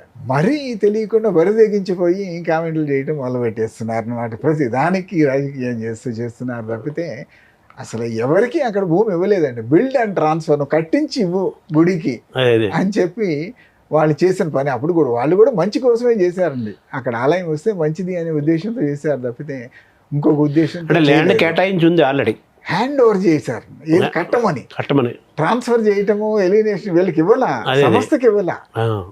ల్యాండ్ టెంపుల్దే, దాంట్లో కట్టించి ఇవ్వమని హ్యాండ్ ఓవర్ చేశారు. ఇప్పుడు శృంగేరి ట్రస్ట్ ఇదిలో ఉందా వాళ్ళకి ల్యాండ్? వాళ్ళకి ఆ శృంగేరి ట్రస్ట్కి ఇవ్వలేండి, ఈ సంస్థకి ఇచ్చారు. ముందు 2016లో అప్లికేషన్ పెట్టిన సంస్థకి ఇచ్చారు. అది కన్స్ట్రక్షన్ అండ్ ట్రాన్స్ఫర్ చేయలేదు, ఓన్లీ హ్యాండ్ ఓవర్ చేశారండి. కట్టుకోండి అన్నారు అంతే. ప్లేస్ ఇచ్చారు, కట్టించి మాకు ఇవ్వండి, ప్లేస్ ఇచ్చారు అంతే. టెంపరీ ఇచ్చి కన్స్ట్రక్షన్ అయిన తర్వాత టెంపుల్ కి హ్యాండ్ ఓవర్ చేయమని. శ్రీశైలం టెంపుల్ కి అది ఫర్ ఎవర్ శ్రీశైలం ప్రాపర్టీ అండి. అది ఎక్కడికి పోదు, టెంపులే మేనేజ్ చేస్తుంది. కొత్త టెంపుల్ వచ్చిన తర్వాత కూడా ఈ టెంపులే మేనేజ్ చేస్తుంది. ఆ టెంపుల్ వీళ్ళ రోల్ తిరుమల కింద అనేక దేవాలయాలు ఉన్నాయి కదా, అలాగే కట్టించి ఇవ్వటమేనండి. అంతేగాని వీళ్ళకి రోల్ ఏమి ఉండదు దాంట్లో. టీటీడీ ప్రాజెక్ట్ కింద అనేక దేవాలయాలు ఉన్నట్టుగానే శ్రీశైలం ప్రాజెక్టుల కింద ఈ దేవాలయాలు. మన మఠాలకు భూములు ఇచ్చాం కదా, అది మఠం సొంత భూమి కాదు కదా. మీరు కట్టుకుని ఇంకా అక్కడ వాళ్ళు నడుపుతూ ఉన్నారు. ఇక్కడ అట్లా కూడా కట్టించి అయిపోగానే వీళ్ళకి హ్యాండ్ ఓవర్ చేయాలి. ఆ విధంగా అట్లానే చెరువుని బ్యూటిఫై చేసి ఇవ్వమన్నారు. ఇప్పుడు ఆ ట్రస్ట్ లో మీరు చిల్లు చైర్మన్ గా ఉన్నారా? ఆ ట్రస్ట్ అంటే ఆల్మోస్ట్ 3 సంవత్సరాలు అయిందండి. ట్రస్ట్ మీటింగ్ జరగలేదు, ఇంకా ఏం చేయటం లేదు కాబట్టి సరే వాళ్ళకి ట్రాన్స్ఫర్ చేసేయమని అంతకుముందు ఏదో ఒక తీర్మానం పంపిస్తే ట్రాన్స్ఫర్ చేయండి అన్నాం శృంగేరి వాళ్ళకి. వాళ్ళు ఏదో కండిషనల్ గా మాకు ఇదిగో మాకు ఎంత డబ్బు ఇస్తారు, ఏం చేస్తారా, ఏదో వాళ్ళ నెగోషియేషన్స్ వాళ్ళు చేసుకుంటారు. వాళ్ళు దేవులే బెటర్ కాబట్టి అంతే, మనకు సంబంధం లేదు. గౌరవం కోసం ఒకటి గౌరవం, రెండోది ఈ గొడవలు, ఈ న్యూసెన్స్ మనకెందుకు. ఇప్పుడు ఏదో మంచి చేయకపోతే వాళ్ళకి అనవసరంగా ఈ తలకాయలో తీసుకెళ్ళి శృంగేరి దానికి అటాచ్ చేసేసారు. ఇప్పుడు వాళ్ళకి ఇవ్వడానికి డిసైడ్ చేశారు. వాళ్ళు ఇంకా టేక్ ఓవర్ చేయలేదు. ట్రస్ట్ లో మీరు రామ్మోహన్ గారు ఇంకా కాలేదు. అదే డిజాల్వ్ చేయాలి, ఇంకా అవసరం లేదు కాబట్టి ఇంకా డిజాల్వ్ చేయాలండి. అది ఎక్కడ డొనేషన్లు కూడా మేమందరం ట్రస్టీలు అందరం తలా 1 లక్ష ఇచ్చినాము. తర్వాత మొత్తం కూడా ప్రధాన పోషకుడు అనమాట ఆయన, భక్తుడు అంతా ఆయనే ఖర్చు పెట్టాడు 2 కోట్లు. ఇప్పుడు బ్యాలెన్స్ శృంగేరి పీఠానికి ఇచ్చేది కూడా ఆయనేనండి. ఇంకా అసలు బయట ఎక్కడ ₹1 వసూలు కూడా చేయలేదు. ప్రధానంగా చేసిన విమర్శలు ఏంటంటే మీరు ట్రస్ట్ చైర్మన్ కాబట్టి ప్రభుత్వం ల్యాండ్ ఊరికి దారాదత్తం చేసేసారు, కోట్లాది రూపాయలు డబ్బులు వసూలు చేసేసారు. దారుణం అండి. అది పాత ప్రభుత్వంలో జరిగింది ల్యాండ్ అలాట్మెంట్. ఎక్కడ వసూలు చేసింది ఏమి లేదండి, కేవలం ఆయన ఇచ్చిన డబ్బు తప్పితే ఇంకెవరు ఎక్కడ మనం వసూలు చేస్తాం. 2016లో ఆలోచన రూపుదిద్దుకుంది. ఇప్పుడు 2024లో ఉన్నాం, 8 ఏళ్ళు అయింది. ఇంతవరకు దేవాలయం అనేది ఏమీ లేదండి. ప్రాజెక్ట్ ఆఫీస్ కట్టి దాంట్లో మోడల్ పెట్టారు టెంపుల్, అంతే డిజైన్, దానికి బోర్డు ఖర్చు పెట్టారు. అంత తప్పితే ఇంకేమి లేదండి. అది నాకు అదే అర్థం కాదు. ఇప్పుడు ఎవరికి నష్టం అండి, వాళ్ళు సరే ఇప్పుడు గుడి వద్దు అంటారు, గుడి వద్దు అంటే హ్యాపీగా వాళ్ళ ఇంట్లో కూర్చుంటారు, అంతే చేసేస్తారు. ఇంకేముందండి, వాళ్ళకి నష్టమే ఉంది. మంచిది అనుకుని ఒక మంచి పని చేయాలని చెప్పి చేశారు. వద్దు అనుకుంటే మరి ఆ శృంగేరి పీఠం వాళ్ళు కూడా అక్కడ కావాలనే కదండి, వాళ్ళే ఇలా ఉంటే బాగుంటుంది అని చెప్పి వాళ్ళు కోరుకున్నారు, ఎంకరేజ్ చేశారు. టెంపుల్ కావాలండి, అది. కావాలనే కదా మీరు కట్టించే ఉంది. అవును. ఓవరాల్ సారాంశం ఏంటంటే ఆ భూమి కేటాయింపులో మీకేం సంబంధం లేదు. సెకండ్ వచ్చరికి ఆ భూమి పూర్తిగా శ్రీశైలం సంబంధించింది, ఎక్కడికి పోదు. దేవాలయం వచ్చినా శ్రీశైలం కిందే ఉంటుంది. కరెక్ట్. కాబట్టి దీనిపైన అనవసరమైన దుష్ప్రచారాలు చేయటము, అసలు వాస్తవాలు తెలుసుకోకుండా అభాండాలు వేయటం అనేది కరెక్ట్ కాదు. కరెక్ట్ కాదు. అంటే మీడియా ఇట్లా తయారైపోయిందండి, అసలు తెలుసుకోకుండా కూడా మాట్లాడేస్తున్నారు. Thank you very much. Thank you sir.